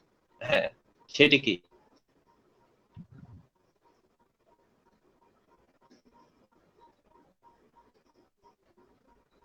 আমার মনে হয় প্রান্ত, মানে আমি তো শুভর মতো, শুভ যেভাবে ডেসক্রিপশন দিল, আমি হয়তো ওর মতো এত রোমান্টিক না, বুঝতে পারছো? অতএব আমার স্টকে যে লিমিটেড কথা ছিল তোমার ভাবিকে বলার, আমার মনে অলরেডি সব বলে দিছি। So আমার মনে হয় শুভ ওকে মানে আমার ওকে, হয়ে এটা ডাবল উত্তর দিতে পারবে, বুঝছো? শুভ আমার ভাই আপনার শরণাপন্ন হলাম। মানে ভাবিকে মানে আমরা আমাদের ওয়াইফকে যা এখনো বলিনি বা যা জানে না এরকম কিছু কি? হ্যাঁ হ্যাঁ, যা না বলাই রয়ে গেছে, যা এখন বলতে চান। আসলে আমার মনে হয় প্রত্যেকটা বিবাহিত পুরুষ তার ওয়াইফকে খুব ভয় পায়, সে হচ্ছে কখনো বলতে পারে না, সে অপর একটা ভাবতে থাকে যে আমি এটা কেন করি না। প্রথম হচ্ছে আচ্ছা এটা, যে তার ওয়াইফকে খুব ভয় পায়। আর যেটা আচ্ছা ওয়াইফকে কখনো বলেনি, আহ, সেটা হচ্ছে যে তাকে যে কতটা ভালোবাসি সেটা আসলে কখনো বলা হয়নি। কারণ আমার মনে আছে আজকে বিয়ে 7 বছরের মাথায় এসে আমি একটু বলবো, বিয়ের আগে যতবার আমার ওয়াইফকে আমি আই লাভ ইউ বলেছি, বিয়ের পরে তার অর্ধেকও বলিনি। তো এখন আর আগের মতো আই লাভ ইউ বলা হয় না, এটা বলবো। এখন চোখের আচ্ছা ইশারাতেই বোঝা যায় শুভ, বলার প্রয়োজন হয় না মনে হয়। আরিফ আর ভাই। আরেকটা জিনিস সেটা হচ্ছে যে, আহ, আহ, আমরা আমি বিশেষ করে কিছু ছোট ছোট মিথ্যা কথা বলি, ওয়াইফকে এটা বলতে হয় সবারই, যে এই কারণে লেট হয়ে দেরি হলো আর কি। প্রচুর মিথ্যা কথা বলতে হয় এগুলো নিয়ে। এগুলো বউ খুব সহজভাবে মেনে নেয় যে না ও মনে হয় সত্যি বলছে, ব্যাপারটা এরকম সিরিয়াস কোনো প্রবলেম, জ্যাম রাস্তায় অনেক অনেক কিছু আছে এরকম। আহ, শুভ ভাইয়ের ওখানে নেটে একটু সমস্যা করছে ভাই। আপনি কথা একটু জোরে বললে কথা শুনতে একটু সুবিধা হয় আমাদের জন্য। আহ, আচ্ছা ঠিক আছে। ঠিক আছে, ঠিক আছে ভাই, হ্যাঁ হ্যাঁ হ্যাঁ। ঠিক আছে। আহ, যাচ্ছি আরিফ ভাইয়ের কাছে ভাই। ভালোবাসার মানুষটির কথা যেহেতু শুনলাম, আপনি ভাবিকে, যেহেতু আপনি ভাবিকে 100% সব বলেই দিচ্ছেন, আপনার জীবনে এখন এমন কেউ আছে কিনা যাকে কিছু বলতে চান? হয়তো সে শুনতেও পারে আপনার কথাগুলো। আমার জীবনে এমন কেউ আছে কিনা? উম হ্যাঁ, আমি আমার ছোট বোনকে বলতে চাই আসলে। যদি তুমি আমাকে স্পেসিফিক্যালি জিজ্ঞেস করো যে আমি কাউকে বলতে চাই কিনা, তা আমার ছোট বোন আসলে খুবই ব্রিলিয়ান্ট, খুবই মেধাবী। ও হচ্ছে তোমার টাঙ্গাইলের হচ্ছে বিন্দুবাসিনী গার্লস এর স্টুডেন্ট ছিল, কুমুদিনী কলেজের স্টুডেন্ট ছিল। সো সব জায়গাতে বৃত্তি পেয়েছে। তোমার হচ্ছে এসএসসি এসএসসি এইচএসসি তে হচ্ছে একদম খুবই ভালো রেজাল্ট, ইউনিভার্সিটিতে ফার্স্ট ক্লাস ফার্স্ট হয়েছে। তো আমি ওকে বলতে চাই যে আমি আমার ছোট বোনকে নিয়ে অনেক গর্ববোধ করি। যেটা হয়তো ওকে আমি মাঝে মধ্যে বলেছি, বাট ওইভাবে পাবলিকলি বলা হয়নি। এবং আমি আশা করি সে ইনশাল্লাহ খুব ভালো একটা পর্যায়ে তার নিজেকে নিয়ে যাবে। তার যে মেধা সেটাকে সে হচ্ছে কাজে লাগিয়ে এমন একটা জায়গায় যাবে। মানে এটা শুধু ম্যাটেরিয়াল না যে একটা পজিশন বা এরকম কিছু না। আমি মনে করি, বা তামান্না যদি দেখে থাকে আমার ছোট বোনের নাম, আমি আশা করছি সে এমন কিছু একটা করবে যাতে করে সমাজ তার দ্বারা উপকৃত হয়, আমাদের দেশ তার দ্বারা উপকৃত হয়, এবং আমি যেন ভাই হিসাবে বা আমরা যেন ফ্যামিলি হিসাবে তাকে নিয়ে গর্ববোধ করতে পারি। তো আমার আমার ছোট বোনের জন্য এই মেসেজটা থাকবে আর কি, এই অনুষ্ঠানের মাধ্যমে। আহ, শুভ ভাই, আপনার জন্য একই আমি প্রশ্ন। আমি বলবো আমি বাবাকে বলতে চাই। বাবাকে সবসময় বলা হয় না, আমার বাবা বেঁচে আছেন, উনি সরকারি কর্মচারী ছিল, ex আর কি। বাবাকে যেটা বলতে চাই যে আমি ছোট থেকে বড় হয়েছি, আমার বাবা আমাকে কখনো আহ, গায়ে হাত তোলেনি, আর গালাগালি তো আর করেনি। সে কখনো গায়ে হাত তোলেনি, সে সবসময় পজিটিভ ছিল। এবং আমি যখন উম, জাহাঙ্গীরনগরে ভর্তি হইলাম, তখন আমাদের, তুমি নিজেও জাহাঙ্গীরনগরের ড্রামাটিক স্টুডেন্ট, তুমি জানো যে সেখানে 30 জন অথবা 27 জনের একটা ব্যাচ থাকে, প্রতিটা ব্যাচ 30 জনের বেশি স্টুডেন্ট ভর্তি হয় না। তো আমি যখন ভর্তি হইলাম, তো বাবা আমাকে বুঝাইলো যে তুমি যদি, আমি বাবাকে আরো একটা বলছিলাম যে আমি স্ট্যামফোর্ডে বা অন্য কোনো যে কোনো বেসরকারি ইউনিভার্সিটি ভর্তি হবো, ইংলিশে পড়বো, লতে পড়বো, অথবা বিবিএ পড়বো, যে কোনো একটা কিছুতে পড়বো। তো বাবা আমাকে বুঝাইলো যে তুমি যদি, ধরো তুমি বিবিএ তে পড়ো, তাহলে সারা বাংলাদেশে আমি মিনিমাম ধরলাম বিবিএ তে 2006-07 সেশনে যারা ভর্তি হবে, নিম্নপক্ষে 10,000 বিবিএ ভর্তি হবে সবগুলো ভার্সিটি মিলে।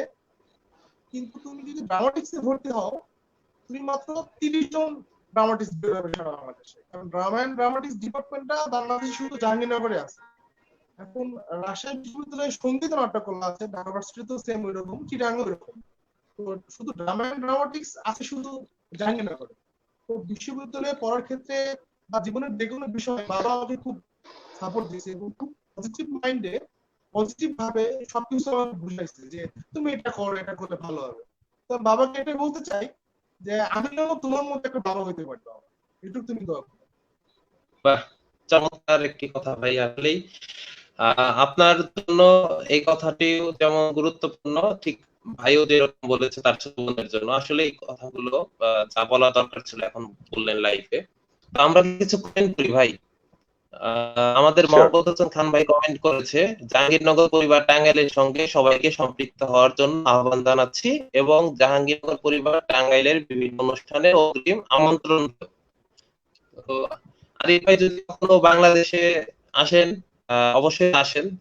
তো আমাদের একটা মিলন মেলা হওয়ার একটি সম্ভাবনা আছে। তো আপনার আহ, আপনাকে আমন্ত্রণ জানিয়ে রাখা হলো। ইনশাল্লাহ। আর ইনশাল্লাহ, আমন্ত্রণের জন্য ধন্যবাদ। আশা করি পৃথিবীও আগের অবস্থায় ফিরে যাবে দ্রুততম সময়ের মধ্যে, এবং আমরাও সেই স্বাভাবিকভাবেই আমাদের উদযাপনগুলো হোক, আমরা সবাই উদযাপন করতে পারবো, অনুষ্ঠানগুলো হোক বা উপলক্ষগুলো হোক। তো সেই কামনা করি। আমি আসলে এই গত ডিসেম্বরে গিয়েছিলাম বাংলাদেশে, টাঙ্গাইলও গিয়েছি, মানে হচ্ছে খুব অল্প সময়ের জন্য। তো খুব বেশি বন্ধুদের সাথে দেখা করা হয়নি, বাট যাদের সাথে সময় সুযোগ হয়েছে তাদের সাথে দেখা করে আসছি। তো টাঙ্গাইলে যেহেতু অনেক স্মৃতি, অনেক ভালো লাগা আসলে টাঙ্গাইলের প্রতি কাজ করে, ইমোশন। সো ইনশাল্লাহ অবশ্যই যদি কোনো অনুষ্ঠান হয়, সময় সুযোগ হয়, অবশ্যই যাবো ভাইয়া। ধন্যবাদ। ধন্যবাদ, আমিও পাবো ইনশাল্লাহ সুযোগ যদি হয়। আর ঢাকায় আসি, এখান থেকে টাঙ্গাইল আমার বাড়ি। মাঝে মাঝে আমি যখন বাসায় বসে থাকি, আমি গুগলে দেখি এখান থেকে আমার হোম কত দূর। আমি জানি 102 কিলোমিটার, কিন্তু বারবার দেখি আর দেখি কতক্ষণ লাগবে। এখন জ্যাম নাই, এই রাত 12টার সময় রওনা দিতে আমি 1.5 ঘন্টায় আসতে পারবো, আবার সকালে দেখি 3 ঘন্টা লাগবে এরকম। এখান থেকে টাঙ্গাইল খুব কাছে, যে কোনো সময় যে কোনো প্রয়োজনে টাঙ্গাইল দৌড় দিয়ে ঘুরে আসবো। আহ এবার আমরা যাব ঝটপট রাউন্ডে, কিন্তু ছোট্ট একটা বিরতির পর আপনাদেরকে নিয়ে যাব ঝটপট রাউন্ডে। ক্রিকেটে ক্যারিয়ার গড়ার সুবর্ণ সুযোগ। টাঙ্গাইল স্টেডিয়ামে বছরব্যাপী ভর্তি চলছে ক্রিকেট প্রশিক্ষণে। ভর্তি হওয়া যাবে ছেলে ও মেয়ে পৃথক ব্যাচে। বিকেএসপিতে ভর্তি ইচ্ছুক ও ছোট বাচ্চাদের জন্য রয়েছে বিশেষ প্রশিক্ষণের সুব্যবস্থা। দূরবর্তী ছাত্রদের জন্য আছে আবাসিকের সুবিধা। আগ্রহীরা আজই যোগাযোগ করুন টাঙ্গাইল স্পোর্টস একাডেমিতে। মোবাইল 01711730331, 01712786024, অথবা চোখ রাখুন টাঙ্গাইল স্পোর্টস একাডেমির অফিসিয়াল ফেসবুক পেজে।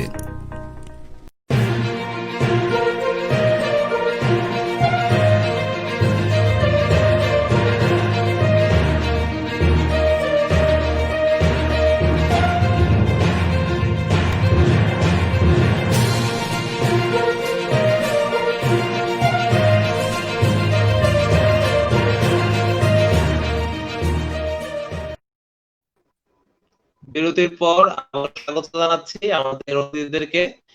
এবং আজকে আমাদের অনুষ্ঠান যারা দেখছেন, তারা আমাদের বা যারা দেখতে চান, তারা যোগ দিন আমাদের বংশাই টিভির ফেসবুক পেজে এবং ইউটিউব চ্যানেলে। এবং আপনারা আপনাদের মতামত গুলো শেয়ার করতে পারেন আমাদের সাথে। আপনাদের মতামতের উপর ভিত্তি করে আমাদের অতিথিদেরকে প্রশ্ন করতে পারি।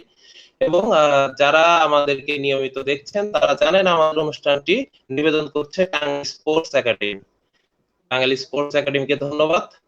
এবং ফিরে যাচ্ছে আমাদের আড্ডার ঝটপট রাউন্ডে। তো যাচ্ছি আরিফ ভাইয়ের কাছে। ভাই, বলো প্রান্ত। আমরা ঝটপট কিছু প্রশ্ন করব, ঝটপট উত্তরের মধ্য দিয়েই শেষ করব আমাদের আজকের জাবিরটা। তো আপনাকে আপনার জন্য প্রথম প্রশ্ন, করোনার এই সময়ে ক্যাম্পাসে কোন বিষয়টা আপনি মিস করছেন? করোনার এই সময় আমি যদি মানে ধরো স্টুডেন্ট থাকতাম, আমি নিজেকে যদি ওই অবস্থায় ফিরিয়ে নিয়ে যেতে পারতাম, আমি আসলে মিস করতাম যে বন্ধুদের সাথে দেখা হওয়াটা, মানে রেগুলার বেসিসে তোমার হচ্ছে ফেস টু ফেস যে দেখা হওয়া, বন্ধুদের একজনের সাথে আরেকজনের সাথে একসাথে আড্ডা দেওয়া, সেই জিনিসটাই বোধহয় আমি সবচেয়ে বেশি মিস করতাম। তোমার ভার্চুয়ালি যত কিছুই হোক না কেন, তোমার কাছাকাছি বা সামনাসামনি যে আমাদের আড্ডা, কথা বলা, হাসা, ঠাট্টা, এই জিনিসগুলো কখনোই ভার্চুয়ালিতে ওই ইমোশনটা আসে না। সো হ্যাঁ, আমি মনে করি যে আমি ওই জিনিসটাই মিস করতাম যদি আমি ক্যাম্পাসে থাকতাম এখন।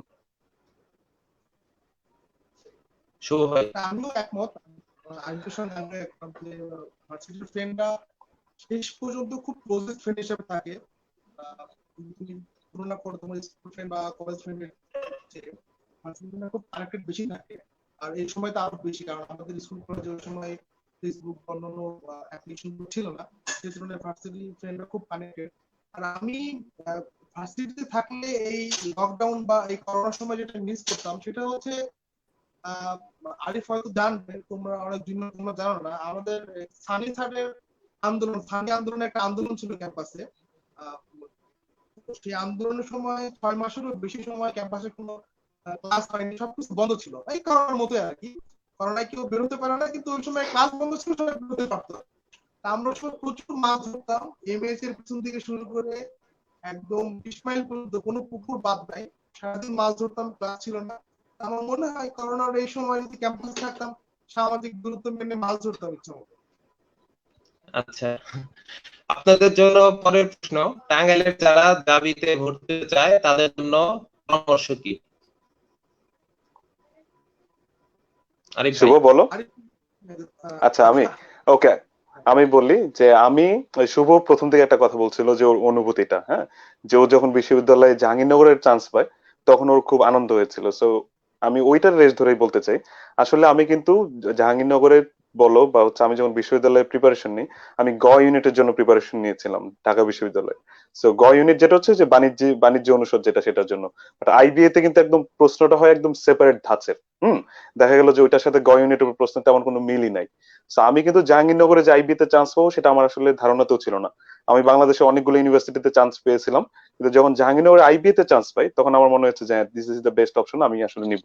তো কেন আমি এই প্রসঙ্গটা আনলাম, কারণ আমি দেখা গেল যে এসএসসি তে ঠিক আছে পড়াশোনা করেছি, একটা রেজাল্ট করেছি, বাট আমার ইন্টারের যে সিলেবাসটা ছিল সেটা সম্পর্কে আমার খুব ভালো মতো আয়ত্ত ছিল। আমি ইন্টারে খুব ভালো রেজাল্ট করছিলাম। শুধু রেজাল্ট আমি মনে করি যে আমি যখন পড়াশোনাগুলো করেছিলাম তখন খুব বুঝে বুঝে পড়ার চেষ্টা করেছিলাম যে আসলে এই মিনিং, এই থিওরিটার মিনিংটা কি, এই হিসাব বিজ্ঞানের এই কনসেপ্টটা দিয়ে কি বোঝাচ্ছে, অ্যানালিটিক্যাল যে বিষয়গুলো সেগুলো, ইংলিশের যে বিষয়গুলো সেগুলো চর্চার বিষয়। মানে জাস্ট এটা এরকম ছিল না যে আমি মুখস্থ করবো বা হচ্ছে যে এ প্লাস পাবো, ব্যাপারটা ওরকম না। বাট ব্যাপারটা ছিল আন্ডারস্ট্যান্ডিং এর। তো আমি বলবো যে জাহাঙ্গীরনগরের জন্য স্পেসিফিক্যালি কেউ যদি চান্স পেতে চায়, তার জন্য সবচেয়ে ইম্পর্টেন্ট বছর হচ্ছে এইচএসসির যে বছর সেটা। এবং এইচএসসি তে যারা আছো তোমরা, আমি তুমি করে বলবো কারণ ওরা আমাদের অনেক জুনিয়র, টাঙ্গাইল থেকে হোক বা বাংলাদেশের বিভিন্ন প্রান্ত থেকেও যদি কেউ দেখে থাকে, আমি বলবো যে বিশ্ববিদ্যালয়ের ক্ষেত্রে শুধু জাহাঙ্গীরনগর না, ঢাকা বিশ্ববিদ্যালয়ের সবগুলো বিশ্ববিদ্যালয়ের ক্ষেত্রে এইচএসসির বয়স মানে এই যে 2টা বছর, এটা হচ্ছে সবচেয়ে বেশি গুরুত্বপূর্ণ। এই 2টা বছর শুধুমাত্র তোমরা রেজাল্টের জন্য না পড়ে তোমার হচ্ছে ইউনিভার্সিটির ভর্তি পরীক্ষার প্রিপারেশনটা একদম প্রথম থেকে শুরু করে দিতে হবে।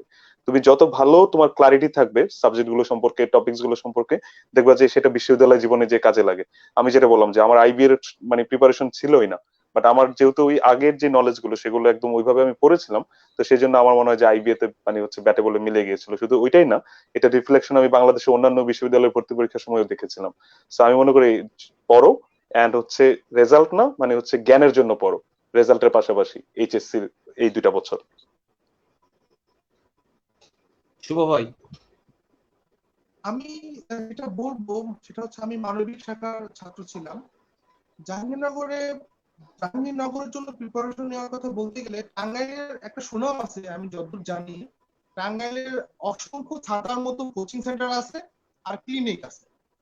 তো আমরা যারা টাঙ্গাইলে যারা বড় হয়েছি বা টাঙ্গাইল থেকে যারা আসছি পড়াশোনা করে, আমরা সবাই দিচ্ছি আমরা কোচিং নির্ভর অনেকটা। তো আমি স্পেশালি মানবিক শাখা যারা আছে, খ ইউনিটের যারা আছে, বা খ ইউনিট ঢাকা ভার্সিটি, খ ইউনিট জাহাঙ্গীরনগরের মনে হয় গ হইতে পারে, আমি ঠিক জানি না, এখন তো মনে হয় সাবজেক্ট ওয়াইজ আলাদা হয়ে গেছে। খ আমি ইউনিট, যেটা খ বলবো, আর ঘ এই 2টা ছিল মানবিকে যারা তারা পরীক্ষা দিতে পারতো। আমি ঘতে দিয়েছিলাম। তো আমি যেটা বলবো সবাইকে, ভবিষ্যৎ নির্ধারণের জন্য স্পেসিফিক ভাবে আগানো উচিত যে আমি কোথায় পড়বো। যেটা আরিফ বলছিল, ও প্রস্তুত ছিল না বা ও জানতো না আইবিএতে পড়বে, এবং আমি কখনোই ড্রামা এন্ড ড্রামাটিক্সে ভর্তি হলাম ভাবতে পারিনি, এই শব্দটা আমার কাছে নতুন ছিল। তো আমি একটা ছোট উদাহরণ দিলে ব্যাপারটা আরো ক্লিয়ার হবে। আমি যখন চিটাগাং ইউনিভার্সিটিতে পরীক্ষা দিই, তখন কমিউনিটি পরীক্ষা দেওয়ার পরে আমি বের হয়ে আমি আব্বাকে ফোন দিয়ে জানাই, আব্বা আমার চান্স নিশ্চিত, আমার দুঃসম্পর্কের আত্মীয় ছিল চিটাগাং ইউনিভার্সিটিতে, আমি আমি এখানে পড়বো আব্বা, তুমি কোনো টেনশন করো না। আমরা মিডল ক্লাস ফ্যামিলির ছেলে ছিলাম। তো আব্বা খুব খুশি হলো যে আমার ছেলে ভর্তি পরীক্ষা দিয়ে বের হয়ে সে বলতেছে চান্স নিশ্চিত। এবং তখনকার দিনে চিটাগাং ইউনিভার্সিটির রেজাল্ট পরের দিন সকালে দিয়ে দিত। হুম। সেই রেজাল্ট দিয়েছে যে সেখানে ওয়েটিং লিস্টে আমার নাম নাই, কিন্তু আমি তো পরীক্ষা দিয়েছি, আমি জানি আমি কতটা ভালো পরীক্ষা দিয়েছি। তাহলে আপনার বুঝতে হবে যে আমার চেয়েও অনেক গুণ ভালো পরীক্ষা মানুষ দিয়ে এখানে চান্স পেয়েছে, তাদের কোয়ালিটি আমার চেয়েও ভালো। সেই কারণে আমি ওয়েটিং লিস্টেও নাই, কিন্তু আমি ড্যাম শিওর ছিলাম যে আমি চান্স পেয়ে গেছি, আমাকে কনফার্ম করে দিয়েছি। তো আমি লজ্জা পেয়েছি আব্বুর কাছে, আমার খারাপ লাগছে যে আমি ভাবতে পারছিলাম না যে এত ভালো পরীক্ষা দেওয়ার পরে আমি কেন চিটাং ভার্সিটিতে চান্স পাইলাম। যাই হোক, আল্লাহ ডিক্লেয়ার ছিল জাহাঙ্গীরনগর, তো জাহাঙ্গীরনগর চান্স পেয়েছি। আমি ওটাই বলবো সবাইকে যে চান্স নেওয়ার জন্য লড়াইটা ঠিক এমনই হবে, হাড্ডাহাড্ডি হবে। আমাদের সময়ে আমি এসএসসি তে এ গ্রেড পেয়েছিলাম, এ প্লাস পাইনি, কিন্তু মানবিক শাখার মধ্যে আমার গ্রেডিংটা ছিল হাইস্ট, 4.44 ছিল আমার গ্রেড, তো হাইস্ট ছিল। আমি বলতে চাচ্ছি এটা আমাদের ওই সময় আমাদের স্কুলে এসএসসি পরীক্ষা দিয়েছিল 116 জন, 116 জনের মধ্যে 2 জন এ প্লাস পেয়েছিল। আর এখন আপনি দেখবেন যে কোনো জায়গায় পরীক্ষা দেয় যতজন, তার অর্ধেকের বেশি এ প্লাস পায়। তো পরীক্ষায় আবেদন করার জন্য সবারই হয়তো যোগ্যতা থাকবে, চান্স পেতে গেলে একাগ্রতার সহিত পড়াশোনা করে অন্তত এই লকডাউনের মতো এই এসএসসি পরীক্ষা দেওয়া, এইচএসসি পরীক্ষা, ইন্টারমিডিয়েট পরীক্ষা দেওয়ার পর 6 মাস এরকম লকডাউন নিয়ে, মানে যে মেডিকেলে পড়বে মেডিকেলে, সে জাহাঙ্গীরনগর এইভাবে লেগে পড়ে উঠে পড়ে থাকতে হবে। আমি মনে করি এই 6 মাসে তার পরবর্তী জীবনের একদম মাইল ফলক হয়ে থাকবে। সে যে 6 মাস ভালো করে পড়াশোনা করে, ভার্সিটি প্রিপারেশন নেয়, সে পরবর্তী জীবনে গেইনার হবে। আর টাঙ্গাইল বাসীদের জন্য একটা প্লাস পয়েন্ট এটাই, আমরা দেখছি বরিশাল, সিলেট, চিটাগাং থেকে জাহাঙ্গীরনগর ভার্সিটিতে মানুষ পড়তে আসছে। আর টাঙ্গাইল থেকে আমার মনে হয় জাহাঙ্গীরনগরের বাস ভাড়া যদি আমি হিসাব করি 100 টাকার বেশি হবে না। সুতরাং টাঙ্গাইল থেকে জাহাঙ্গীরনগরে পড়াশোনা করার ক্ষেত্রে টাঙ্গাইলের মানুষ এত ফ্যাসিলিটি পাবে এটা বলার মতো না। সুতরাং আপনি যদি খুলনা বিশ্ববিদ্যালয় বা চিটাগাংয়ে চান্স পান, হয়তো সেগুলো ভালো ভার্সিটি, রাজশাহী ভালো ভার্সিটি, ঢাকা ভার্সিটি ভালো ভার্সিটি, কিন্তু জাহাঙ্গীরনগরের সঙ্গে টাঙ্গাইলের খুব ভালো যায়।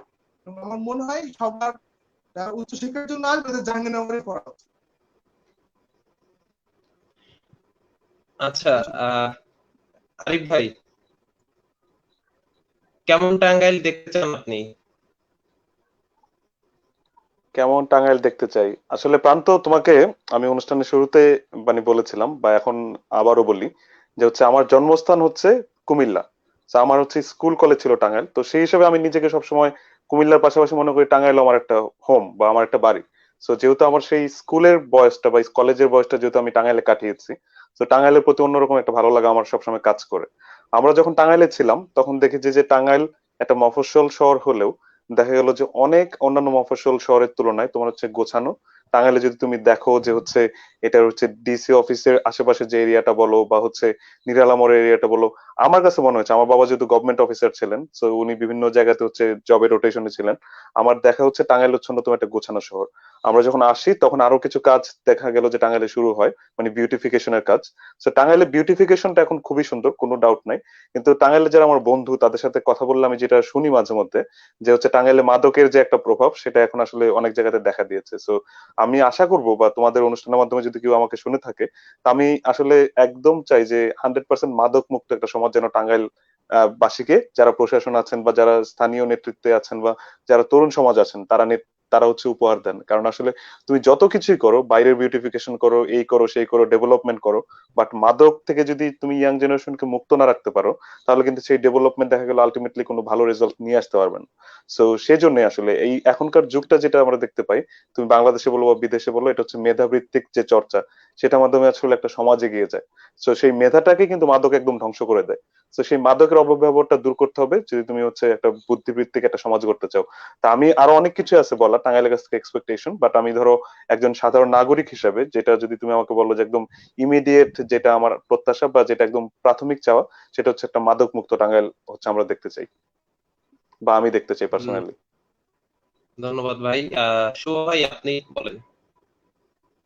আমার বাড়ি টাঙ্গাইল ভুয়াপুর, পশ্চিম ভুয়াপুর। আমার দাদার বাড়ি, আমার বাপের বাড়ি, আমার চাচাদের বাড়ি। আমি ক্লাস 4-এ যখন পড়ি তখন আমাদের পুরাতন যে বাড়িটা ছিল এটা সম্পূর্ণ নদীতে ভেঙে গিয়েছে। মানে ওটা এখনো নিশ্চিহ্ন। আমাদের পূর্বপুরুষদের অনেকগুলো কবর ছিল ওখানে, সেগুলো নাই হয়ে গেছে। সেখানে আবার চর পড়ে নদীটা এখন আমাদের নতুন বাড়ির কাছাকাছি চলে আসছে। যদিও সেখানে একটা রাস্তা আছে, বড় একটা বাঁধ আছে। তো আমি ছোটবেলা থেকে এই ভাঙনটা দেখে আসছি। আমি এবার যখন ঈদের বাড়ি গেলাম, আমার খালার বাড়িতে যখন যাচ্ছি, তখন আমাকে আলাদা সাঁকো দিতে হয়েছে পানির কারণে। আমার নানির বাড়িতে যখন আমি গেলাম তখন দেখলাম পানি শুকাইছে, রাস্তা কর্দমাক্ত, যাওয়া যাচ্ছে আর কি। আমার মনে হয় এই বাঁধের এক পাশের মানুষ টাঙ্গাইলে যারা আছে তারা খুব ভালো আছে, আর আরেক পাশের মানুষ খুব খারাপ আছে। তো বন্যা হবে, প্রাকৃতিক দুর্যোগ হবেই, কিন্তু আমার মনে হয় বাঁধ ভাঙার কারণে যে সমস্যাগুলো হচ্ছে, আমি টাঙ্গাইল জেলার দায়িত্বে যারা আছেন, সরকারি কর্মকর্তা বা বিভিন্ন প্রশাসনে যারা আছেন, আমি সবাইকে রিকোয়েস্ট করবো এইটাই যে যদি তাদের বাড়ি কখনো নদীতে ভেঙে যায় বা তারা যদি কখনো বন্যায় আক্রান্ত হয়, এর যে কি কষ্ট, এর যে কি কান্না, তারা যদি একবার বুঝতো, তারা সঙ্গে সঙ্গে বাঁধটা ঠিক করে দিত।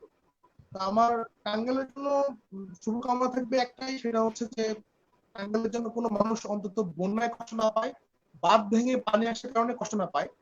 আর দ্বিতীয়ত আরেকটা যেটা বলবো, যে আমাদের আসনের এমপি মাননীয় ছোট মনির, টাঙ্গাইল এবং ভোটাপুরে, উনি টাঙ্গাইলের নিকরাইল এবং ভুয়াপুর সংলগ্ন কিছু এলাকায় একটা উদ্যোগ নিয়েছেন, এখানে পাশও হয়েছে, যে একটা অর্থনৈতিক অঞ্চল গড়ে তোলার পাশাপাশি মতো আমাদের টাঙ্গাইলের মিষ্টি বিখ্যাত আহ, আছে, তাঁতও বিখ্যাত আছে, কিন্তু এগুলো মানুষকে কতটুকু স্বাবলম্বী করতেছে, যতটুকু না সাভার, গাজীপুর, নারায়ণগঞ্জ বা অন্য এলাকার মানুষ করতেছে। ঢাকার খুব কাছের এলাকা হিসেবে টাঙ্গাইলেও কিছু কিছু গার্মেন্টস বা শিল্প এলাকা গড়ে উঠছে।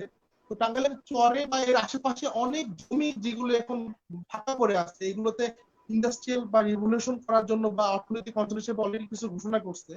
তো এগুলো যদি কাজে লাগানো যায় তাহলে ভালো হয়। আর আমি ওয়ালটনে কিছুদিন চাকরি করেছি 1 বছরের মতো, সেখানে আমি দেখেছি যে ওয়ালটনের, আমি 75% বলবো, জোর গলায় বলবো 75% টাঙ্গাইলের মানুষ, এবং ওয়ালটনের মালিক যারা আছে, মালিক পক্ষে সবাই টাঙ্গাইলের লোককে প্রায়োরিটি দিয়ে লোক নিয়োগ করছে। সেক্ষেত্রে ওয়ালটন একটা উদাহরণ হতে পারে। ওয়ালটনের মতো আরো যদি কিছু কোম্পানি এরকম গড়ে ওঠে টাঙ্গাইল ভিত্তিক বা টাঙ্গাইলের মানুষের জন্য, তাহলে আমি মনে করবো টাঙ্গাইলের শিক্ষিত এবং কর্মজীবী মানুষের জন্য এটা খুবই ভালো উদ্যোগ হবে। এটা আমি মনে করি টাঙ্গাইল কিন্তু আশা থাকবে। আচ্ছা, আমি আহ শুভ ভাইকে এক প্রশ্ন করছি এখনই। টাঙ্গাইলের জাবি পরিবারের সাথে আপনি সম্পৃক্ত আছেন কিনা? টাঙ্গাইলের জাবি পরিবারের সাথে আপনি সম্পৃক্ত আছেন কিনা?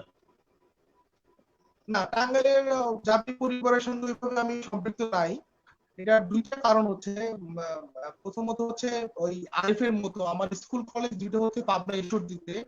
আব্বু চীনীয় খাদ্য শিল্প কর্পোরেশন থাকার কারণে আমার স্কুল কলেজটা ওখানে হয়েছে। সেক্ষেত্রে ঈদে বাড়িতে আসা হয়েছে, কিন্তু টাঙ্গাইলের জাবি পরিবারের সঙ্গে ওইভাবে আমার সম্পৃক্ততা হয়ে ওঠেনি।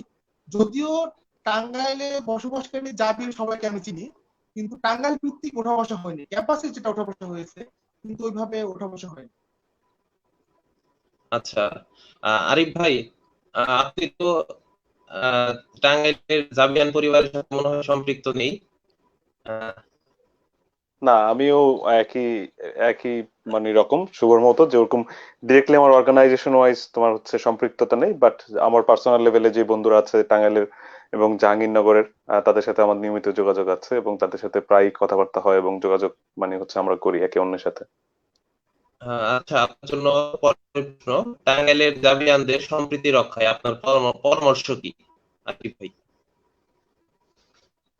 সম্প্রীতি রক্ষায় পরামর্শ আমি বলবো যে সঠিক নেতৃত্ব, যে হচ্ছে দেখা গেল যে যদি একটা অর্গানাইজেশন থেকে থাকে সেটার জন্য একজন প্রয়োজন কিছু সংগঠক।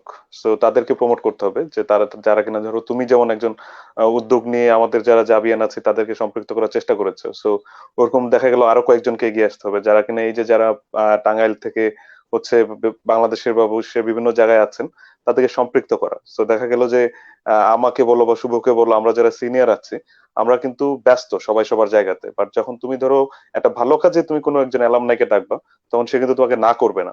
সে তোমার শত ব্যস্ততার মধ্যেও হচ্ছে দেখা গেল যে কিছুটা সময় সে বের করবে, যদি তার সেই আবেগ এবং ভালোবাসা থাকে। আমি বলছি না সবাই করবে এটা, বাট দেখবা যে ম্যাক্সিমামই করবে।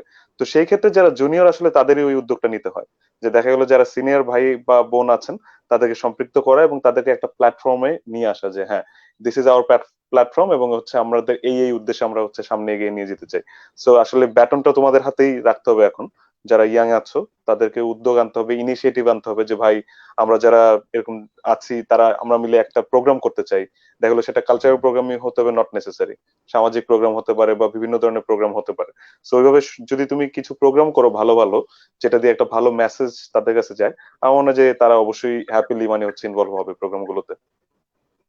হুম, শুভ ভাই।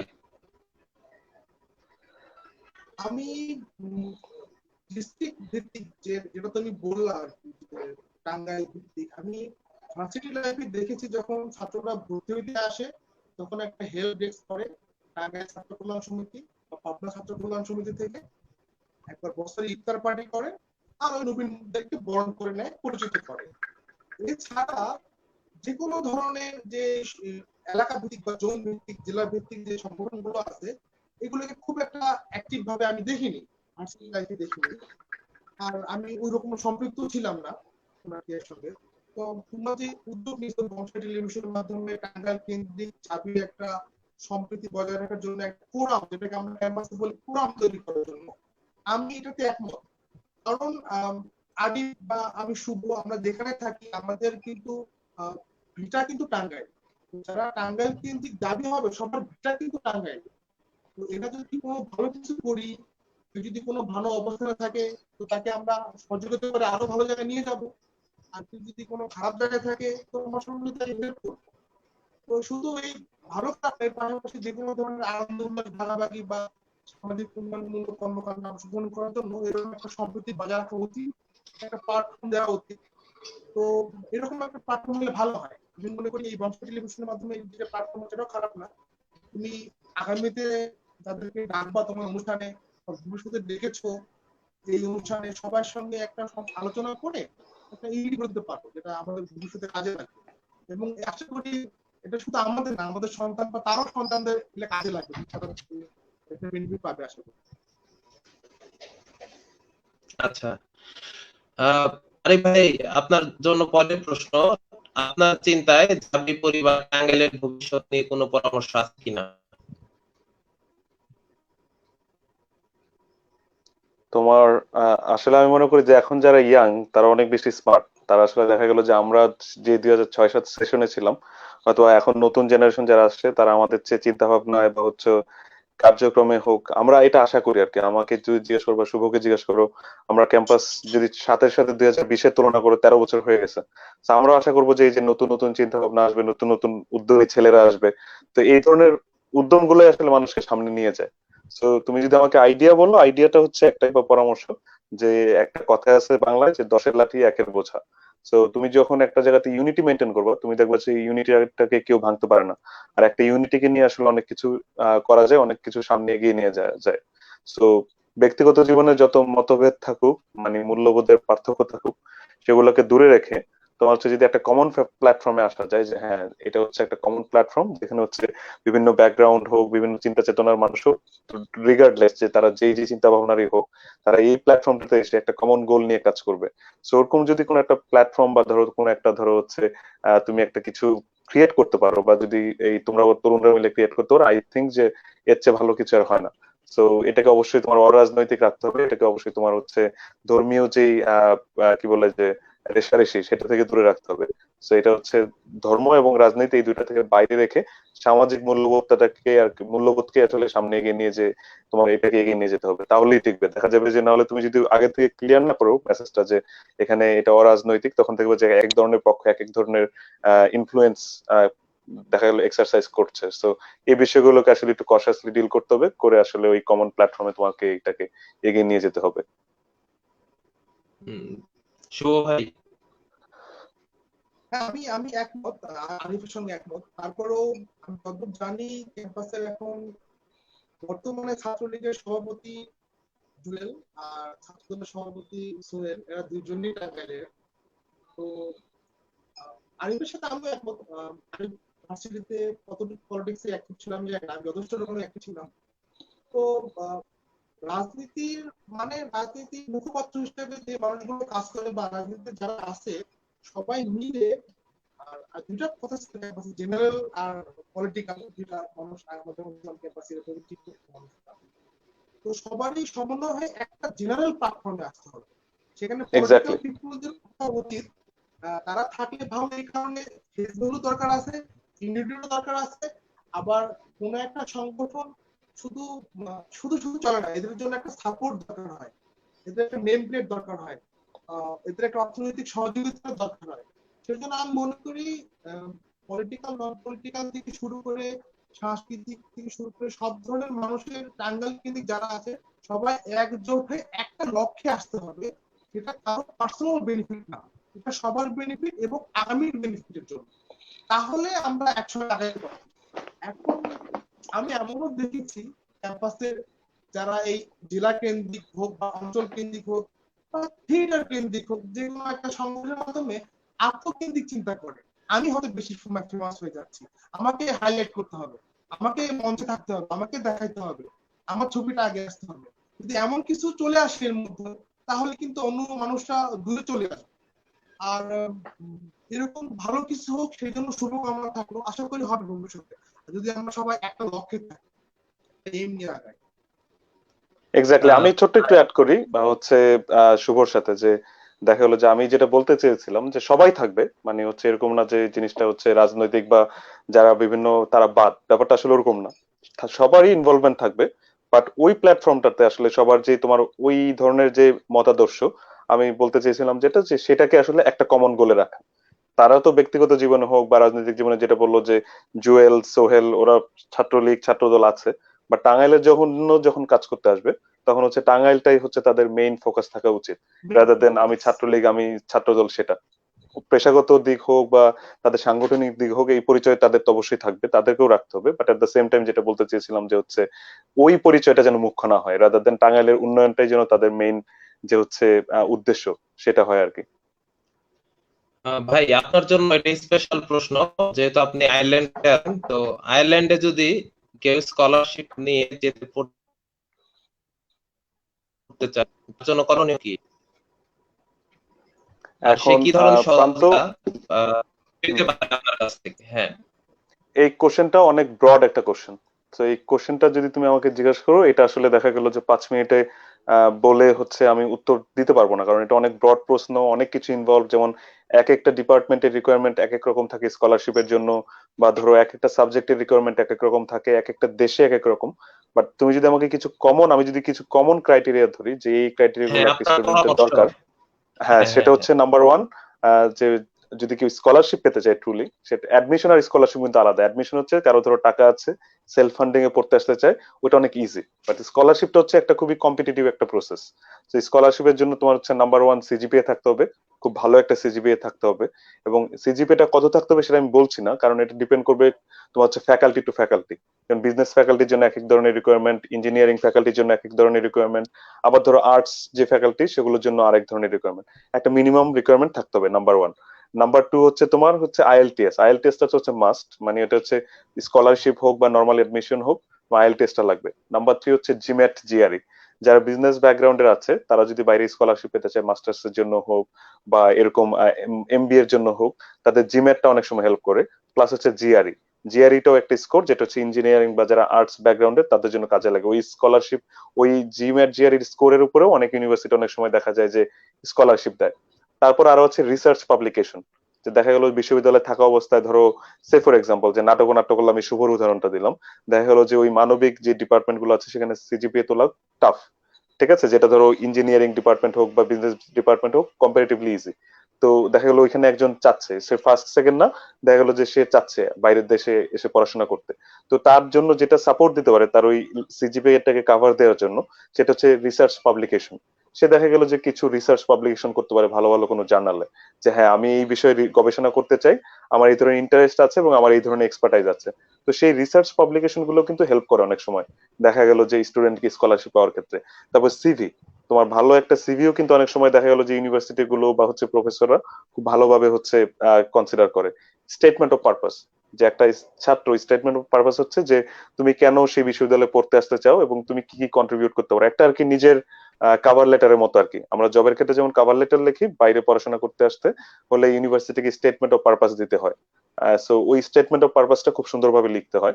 তো এই হচ্ছে মোটামুটি মোরলেস বিষয়। আর যদি পিএইচডি হয়, পিএইচডি ক্ষেত্রে প্রপোজালটা ইম্পর্টেন্ট, যে তুমি একটা পিএইচডি করতে আসতেছো, তোমার রিসার্চ প্রপোজালটা কতটা সুন্দর এবং কতটা তোমার সেই সুপারভাইজার কাছে ভালো লাগছে, সেটার উপর ডিপেন্ড করে হচ্ছে যে তুমি স্কলারশিপ ফান্ডিং পাচ্ছ কিনা সেটা।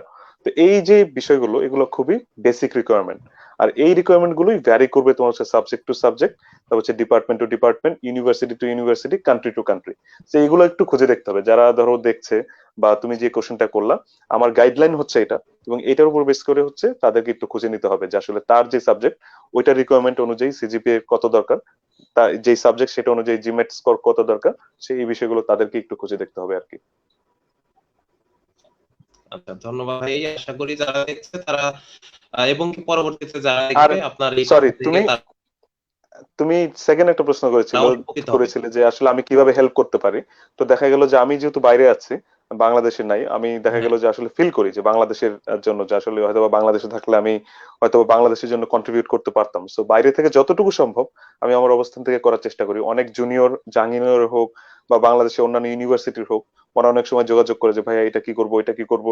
অনেক সময় সাহায্য পরামর্শের জন্য হয়তো বা আমার কাছে নক করে। সো দেখা গেল যে আমার জন্য সবার দরজাই ওপেন, সেটা টাঙ্গাইলেরই হোক বা সেটা অন্য কোথাও হোক, মানে বাংলাদেশের যে কোনো প্রান্তেরই হোক, সবার জন্য ওপেন। এবং তাদের জন্য যদি কোনো পরামর্শ লাগে, কোনো সাজেশন লাগে, নির্দ্বিধায় তারা আমার সাথে নক করতে পারে, এবং ইনশাল্লাহ আমি তাদের সাথে কথা বলে তাদেরকে অ্যাডভাইস দেওয়ার চেষ্টা করবো যেটা তাদের জন্য ভালো হয়। হ্যাঁ, ধন্যবাদ ভাই। আসলেই আপনার এই কথার দ্বারা আমরা অনেকেই যারা দেখছি বা যারা শুনছে সবাই উপকৃত হবে। তো বংশের টেলিভিশনের এই আয়োজন আপনার কেমন লেগেছে?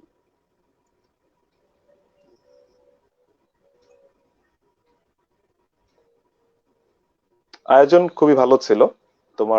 তোমাদেরকে আসলে ধন্যবাদ। তোমাকে প্রথমে হয়তোবা হচ্ছে আমি সে বলিনি, বাট এখন বলছি যে এই যে আয়োজনটা তুমি করছো বা তোমার উপস্থাপনাও খুব সুন্দর ছিল, আর সার্বিক আয়োজনটাও খুব ভালো ছিল। এটা শুধু আমি একটা প্রোগ্রাম হিসেবে দেখতে চাই না, আমি চাই যে এই প্রোগ্রামটা একটা সেতু বন্ধন হোক। ধরো ধরো যারা অনেক সিনিয়র ছিলেন, গতকাল হয়তোবা আমি তোমাদের ওই পোস্টারে দেখলাম যে আমাদের বিশ্ববিদ্যালয়ে সম্মানিত দুজন অধ্যাপক ছিলেন, একজন স্যার একজন ম্যাডাম ছিলেন। সো এই ধরনের সেতু বন্ধন বা মেলবন্ধনটাই আসলে এই প্রোগ্রামের মাধ্যমে তৈরি হোক, সেটা আমার প্রত্যাশা রইবে।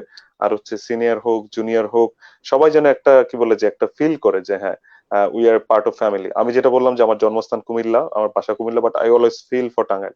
যে টাঙ্গাইলের একটা ছেলে মেয়ে বা একটা জুনিয়র যদি কখনো বলে যে আরিফ ভাইয়া আমার এই ইনফরমেশনটা দরকার, আরিফ ভাই আমার এই সাপোর্টটা দরকার, আমি আশা করছি যে ইনশাল্লাহ তাদেরকে সেই ইনফরমেশনটা দিয়ে হোক বা সেই গাইডলাইনটা দিয়ে হোক তাদের পাশে থাকতে পারবো। এবং আমি মনে করি শুধু আরিফ না, আমার মতো আরিফ না, আমার মতো আরো অসংখ্য আরিফ আছেন যারাও কিনা এই সাপোর্টটা দিতে রেডি। বাট জুনিয়রদেরকে যেটা করতে হয় যে আসলে তাদেরকে খুঁজে বের করতে হয় এবং সঠিকভাবে অ্যাপ্রোচটা করতে হয়। আসলে অ্যাপ্রোচটা অনেক ইম্পর্টেন্ট। আমি একটা জিনিস ভুলে গিয়েছি, যে যখন তুমি স্কলারশিপ করবা হচ্ছে বিভিন্ন বিশ্ববিদ্যালয়ের যারা প্রফেসরদের সাথে কথা বলবা, তো সেখানে অ্যাপ্রোচ একটা অনেক বড় একটা বিষয়। সো যে তুমি প্রফেসরকে কিভাবে ইমেল লিখছো, তাদের সাথে কিভাবে অ্যাপ্রোচ করছো। সো অবশ্যই আমরা হচ্ছে ক্যাম্পাসের, আমরা যদি ওই বাংলায় বলি যে ভাই ব্রাদার, সো আমাদের সাথে সম্পর্কটা ইনফর্মাল, আমাদের সাথে আমরা ওরকম অ্যাপ্রোচ আশাও করি না।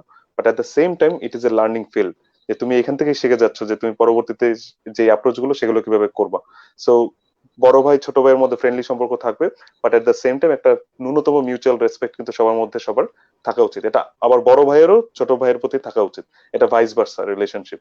তো এটাই বললাম যে অ্যাপ্রোচটা অনেক একটা ইম্পর্টেন্ট বিষয়, যে আমি একটা সিনিয়র ভাইয়ের সাথে কথা বলতে যাচ্ছি বা আপুর সাথে কথা বলতে যাচ্ছি, আমি তাকে কিভাবে অ্যাপ্রোচ করবো সেটা অনেক একটা বড় বিষয়। সিনিয়র অনেক সময় বিজি থাকবে, তো তুমি হয়তো বা তার সাথে ফলো আপ করলা, তাই সে যদি রিপ্লাই দিতে ভুলে যায়। তো এই সেম কাজগুলো কিন্তু তোমরা দেখা গেলো পরবর্তীতে যখন ইউনিভার্সিটি গুলোতে অ্যাডমিশন নিতে যাবা, সেম কাজগুলি করতে হবে। একটা প্রফেসরকে ইমেল লিখবা, দেখবা 2 মাস রিপ্লাই নাই, তোমারই নিজে থেকে তাকে হচ্ছে ফলো আপ করতে হবে যে সে কি দেখার সুযোগ পেয়েছিল কিনা। তো আমি এটাই বলবো যে হচ্ছে জুনিয়রদের পক্ষ থেকে সেই ওপেননেসটা থাকা প্রয়োজন, সেই ইনিশিয়েটিভটা থাকা প্রয়োজন, এবং সেই ডেসপারেশনটা থাকা প্রয়োজন। হুম। শুভ, আপনার জন্য একটি প্রশ্ন। বংশাই টেলিভিশন আয়োজন কেমন লেগেছে? না, সত্যিকার অর্থে খুবই ভালো লেগেছে। প্রশ্নগুলো তো তোমার উপস্থাপনা খুব ভালো ছিল। আর যেসব বিষয় নিয়ে আমরা আলোচনা করলাম, বিষয়গুলো ভালো ছিল। তবে এর পাশাপাশি আরো কিছু বিষয় আমি অনুরোধ করবো তোমাকে অ্যাড করার জন্য। তুমি সাজেশন নিতে পারো, বা আমি সাজেশন দিচ্ছি আর কি, আমার মনে হয় এটা বলা উচিত যে ক্যাম্পাসে আমাদের যে অভিজ্ঞতাগুলো হয় সেগুলোতে আমাদের কিছু কিছু ভুল থাকে। তো আমরা হয়তো ওই ভুল থেকে শিক্ষা নেই। তো যারা ক্যাম্পাসে এখন আছে বা যারা ক্যাম্পাসে আসবে, সে টাঙ্গাইলের হোক আর যেখানে হোক, তারা যদি এই অনুষ্ঠান দেখে থাকে, তো তাদের জন্য আমার কিছু অ্যাডভাইস থাকে, অ্যাডভাইস সবার থাকে, সিনিয়রদের অ্যাডভাইস জুনিয়রদের জন্য থাকে। তো আমি হয়তো চাইবো না যে সেই ভুলগুলো আমার ছোট ভাই তারা থেকে শিখুক, তারা যেন আমাদেরকে দেখে বা আমাদেরকে শুনে সাবধান হয়। সেই বিষয়গুলো কোনো না কোনো ভাবে এখানে আসা উচিত। আরো যে বিষয়গুলো আসা উচিত, তুমি যেটা বললা যে টাঙ্গাইলের মানুষরা জাহাঙ্গীরনগরে চান্স পাওয়ার ক্ষেত্রে কি করা উচিত, এই বিষয়গুলো ভালো ছিল। আরো অনেকগুলো বিষয় তুমি এখানে অ্যাড করতে পারো, হয়তো আস্তে আস্তে জনপ্রিয়তা পাওয়ার সাথে সাথে সেই বিষয়গুলো এখানে অ্যাড হয়ে যাবে সবার সামনে, আমি এটা আশা করছি। আপনার বংশের টিভিকে ধন্যবাদ এরকম একটা অনুষ্ঠান করার জন্য। আরিফ ভাই, আপনার জন্য শেষ প্রশ্ন। টাঙ্গাইল 24 ঘন্টার সংবাদ ভিত্তিক চ্যানেল বংশ টেলিভিশন নিয়ে আপনার সুচিন্তিত পরামর্শ, দিক নির্দেশনা জানতে চাই। আচ্ছা, তো তোমার হচ্ছে সংবাদ, আমরা মানে হচ্ছে অ্যাজ এ ভিউয়ার আমরা সংবাদ মাধ্যম বা হচ্ছে টেলিভিশনের যে সংবাদ সেটাকে দেখতে চাই নিরপেক্ষ, বস্তুনিষ্ঠ এবং হচ্ছে জনগণের কথা বলবে এরকম সংবাদপত্র বা এরকম পত্র পত্রিকা। সো বংশাই টিভির কাছেও আমার হচ্ছে একই ধরনের প্রত্যাশা যে এটা আসলে জনগণের কথা বলবে এবং এটা নিরপেক্ষ অবস্থান থেকে হচ্ছে থেকে তাদের সংবাদ পরিবেশন করবে। তো এটাই আর কি আমার প্রত্যাশা। ধন্যবাদ ভাই আপনাকে। এত সুন্দর একটি অনুষ্ঠানে আপনি আপনার মূল্যবান সময় দিয়েছেন। শুভ ভাই, আপনার কাছেও একই প্রশ্ন। আমি একটা ছোট উদাহরণ দিয়ে বলতে চাই বংশের টিভির সম্পর্কে, মানে কি করা উচিত বা 24 ঘন্টা সংবাদ নির্ভর যে চ্যানেল তুমি করতে চাও বা আমরা দেখতে চাই বংশের টিভিকে, সেই হিসেবে আমি বলবো সেটা হচ্ছে যে কায়ুম নামে একটা বড় ভাই আছে আমার, কায়ুম। উনি টাঙ্গাইলের বাগবাড়ি, ভোপুরের একটা গ্রাম বাগবাড়ি, সেখানে থাকে। তো উনি আওয়ামী লীগের কোন একটা যুবলীগের কোন একটা পদে পোস্ট আছে ওনার। ওনার সঙ্গে আমার ছোটবেলা থেকে পরিচয়। উনি ওনার এলাকার যে কোনো সমস্যা হলে ওনার ফেসবুকে ওই সমস্যাটা দিয়ে উনি টাঙ্গাইলের জেলা প্রশাসক থেকে শুরু করে ভুয়াপুরের উপজেলা চেয়ারম্যান থেকে শুরু করে পৌর চেয়ারম্যান থেকে শুরু করে সবাইকে দৃষ্টি আহ্বান করছি, এই সমস্যাটা সমাধান করতে হবে, এই জায়গায় ত্রাণ পায়নি, এই জায়গা দিতে হবে, এই জায়গায় বাদ দিতে হবে, যেটা আসলে প্রয়োজন। একটা মানুষ খুন খারাপি করছে, এক জায়গায় মাদক পাওয়া গেছে, এক জায়গায় এই সমস্যা হয়েছে, যে কোনো সমস্যা হইতে পারে। আমার কথা হচ্ছে যেটা সমাধান করবে, যেটা সমাধানের জন্য 10 জনের উপকার হবে, এই জাতীয় সংবাদ আমি বংশী টেলিভিশনে দেখতে চাই। তাই এই টাইম ভ্যান মতো যে কোনো একটা স্পেসিফিক সমস্যা, অনেকদিন ধরে সমস্যার সমাধান হচ্ছে না, আমি ওটা সমাধান চাই। যেমন এমন উনি করেছেন যে ওনার গ্রামে অনেক কোনো ত্রাণ পাচ্ছে না, উনি এটা হাইলাইট করে ওনার গ্রামের মানুষগুলো ত্রাণ পাচ্ছে। উনি হয়তো ত্রাণ পাননি, কিন্তু ওনার কারণে তো 10 জন উপকার হয়েছে। তা আমি এটা চাই, বংশাই টিভি বেনিফিটেড না হলেও বংশাই টিভির মাধ্যমে টাঙ্গাইলের মানুষ যে বেনিফিটেড হয়েছে, এটা আমি দেখছি। ধন্যবাদ ভাই আপনাদের দুজনকেই। এরই মধ্য দিয়ে আমাদের আজকে লাইভ আড্ডা শেষ। আশা করি আপনাদেরকে নিয়ে আমাদের আবার আড্ডা হবে অন্য কোনো সময়। আরিফ ভাই, শুভ ভাই, আপনাদেরকে ধন্যবাদ আচ্ছা আমাদের প্রান্ত, আয়োজনে। তো আমরা তো অনুষ্ঠানের শেষে আর তুমি আমাদেরকে জিজ্ঞেস করলা যে হচ্ছে আমরা কি করছি বা না করছি। তোমার সম্পর্কে 1 মিনিটে বলো যে তুমি যে ক্যাম্পাসে আছো, তোমার অভিজ্ঞতা, তোমার যে যেটা আমাদেরকে কোশ্চেন করলা যে প্রথম বান্ধবী, এবং সেই প্রথম বান্ধবীর স্ট্যাটাসটা কি সেটা একটু জনগণকে জানাও। ভাই এই বিষয়টা নিয়ে এখন হচ্ছে মানে শেষ সময়, আমি তো শুরু করেছি শূন্য থেকে, তো এখন আর শেষ করতে চাচ্ছি না, শুরুতেই থাকে। তো আগামী পর্বে আমাদের যে অতিথি আছে তাদের সাথে সেই শুরুর গল্পটা নিয়ে থাকবো। আপনাদের উত্তরটা আমি পরবর্তীতে একটা সময় দিব অনলাইনে। যেহেতু আমরা এখনো সাবেক হইনি, তো এই কারণে আমাদের স্মৃতিটা এখনো অতটা ভারী হয়নি। আমাদের যখন ভারী হবে তখন অবশ্যই ভাই আমাদের এরকম একটি সময় আমাদেরও আসবে। তো এখন আপনাদের কাছ থেকে যে সময়টা পাই সেটি হচ্ছে সবচেয়ে ভালো লাগা। সবচেয়ে বড় বিষয় হচ্ছে আপনাদের অভিজ্ঞতাগুলো শুনে আমরা যারা ছোট আছি তারা অনেক কিছু শিখতে পারছি এবং আপনাদের দেখানো পথেই আমরা চলছি। এই হচ্ছে আমাদের কথা। দাবিয়ান বন্ধন অটুট থাক সারা জীবন, এই হচ্ছে আমার শেষ কথা ভাই। আহ, আমি একটু বলতে চাই, সেটা হচ্ছে যে আমি বছর দুয়েক আগে আমি একটা কমপ্লেক্স প্রফেশনাল কমপ্লেক্স স্পেশালিস্ট। তো ওই কমপ্লায়েন্স এর ওই ফেয়ারে আমি একটা বই দেওয়া হয়েছিল, সেমিনারের মধ্যে একটা বই দেওয়া হয়েছিল। ওইখানে 1300 লোকের একটা কন্ট্যাক্ট লিস্ট আমি পেয়েছি, যাদের সবাই এইচআর এবং কমপ্লায়েন্স প্রফেশনাল, এবং তারা বাংলাদেশের বিভিন্ন গার্মেন্টস থেকে বিভিন্ন বড় বড় গ্রুপে আছে, এবং সবাই তাদের পার্সোনাল ইমেল নাম্বার এবং ফোন নাম্বার এবং ঠিকানা দিয়েছে একটা কন্ট্যাক্ট রাখার জন্য। তো আমার গার্মেন্টস থেকে আজকে 6-7 বছর হলো আছি। তো কোন ফ্যাক্টরি সম্পর্কে বা কোনো কিছু সম্পর্কে আমার জানা দরকার হলে আমি ডিরেক্টরি থেকে ওখান থেকে নিয়ে ওটা আমি ডিকশনারির মতো ইউজ করি, যে আমি ওখান থেকে সবাইকে কমিউনিকেট করতে পারি, আমি তথ্য নিতে পারি ওই ফ্যাক্টরি কেমন, ওই ফ্যাক্টরিতে কোন বায়ার কাজ করে, আমি একটা উদাহরণ দিচ্ছি আর কি, এরকম জানতে পারি। তো আমার একটা অনুরোধ থাকবে তোমার কাছে প্রান্তোষ, তুমি ভবিষ্যতে বংশা টেলিভিশন হোক, বংশা নিউজ হোক, বা টাঙ্গাইল ভিত্তিক জাহাঙ্গীরনগরের কোনো ফোরাম যাই করো না কেন, একটা ডিরেক্টরি মেনটেন করলে, একটা চ্যাট গ্রুপ চাচ্ছি না, আমি একটা ডিরেক্টরি বা একটা ইনফো চাচ্ছি, যেখানে আমরা যোগাযোগ করে যে কোনো কিছু সম্পর্কে জানতে পারি। যেমন ধরো কেউ আয়ারল্যান্ডে যাবে, সে যেন আরিফের একটা কন্ট্যাক্ট নিতে পারে, একটা ইমেল অ্যাড্রেস পাবে, যেন রিচ করতে পারে, সেটা আমি এটাই চাই। আবার কেউ একটা গার্মেন্টস বিজনেস যাবে বা একটা গার্মেন্টস লাইনে আসবে বা গার্মেন্টস নিয়ে পড়াশোনা করে ফেলছে, একটা জবের জন্য সে আমাকে কন্ট্যাক্ট করতে পারে। এইভাবে টাঙ্গাইলের অসংখ্য মানুষ আছে যারা কোনো না কোনো দিক দিয়ে জীবনে সফল। তো সেই সফল মানুষকে পৌঁছানোর জন্য তো একটা লিঙ্ক লাগবে।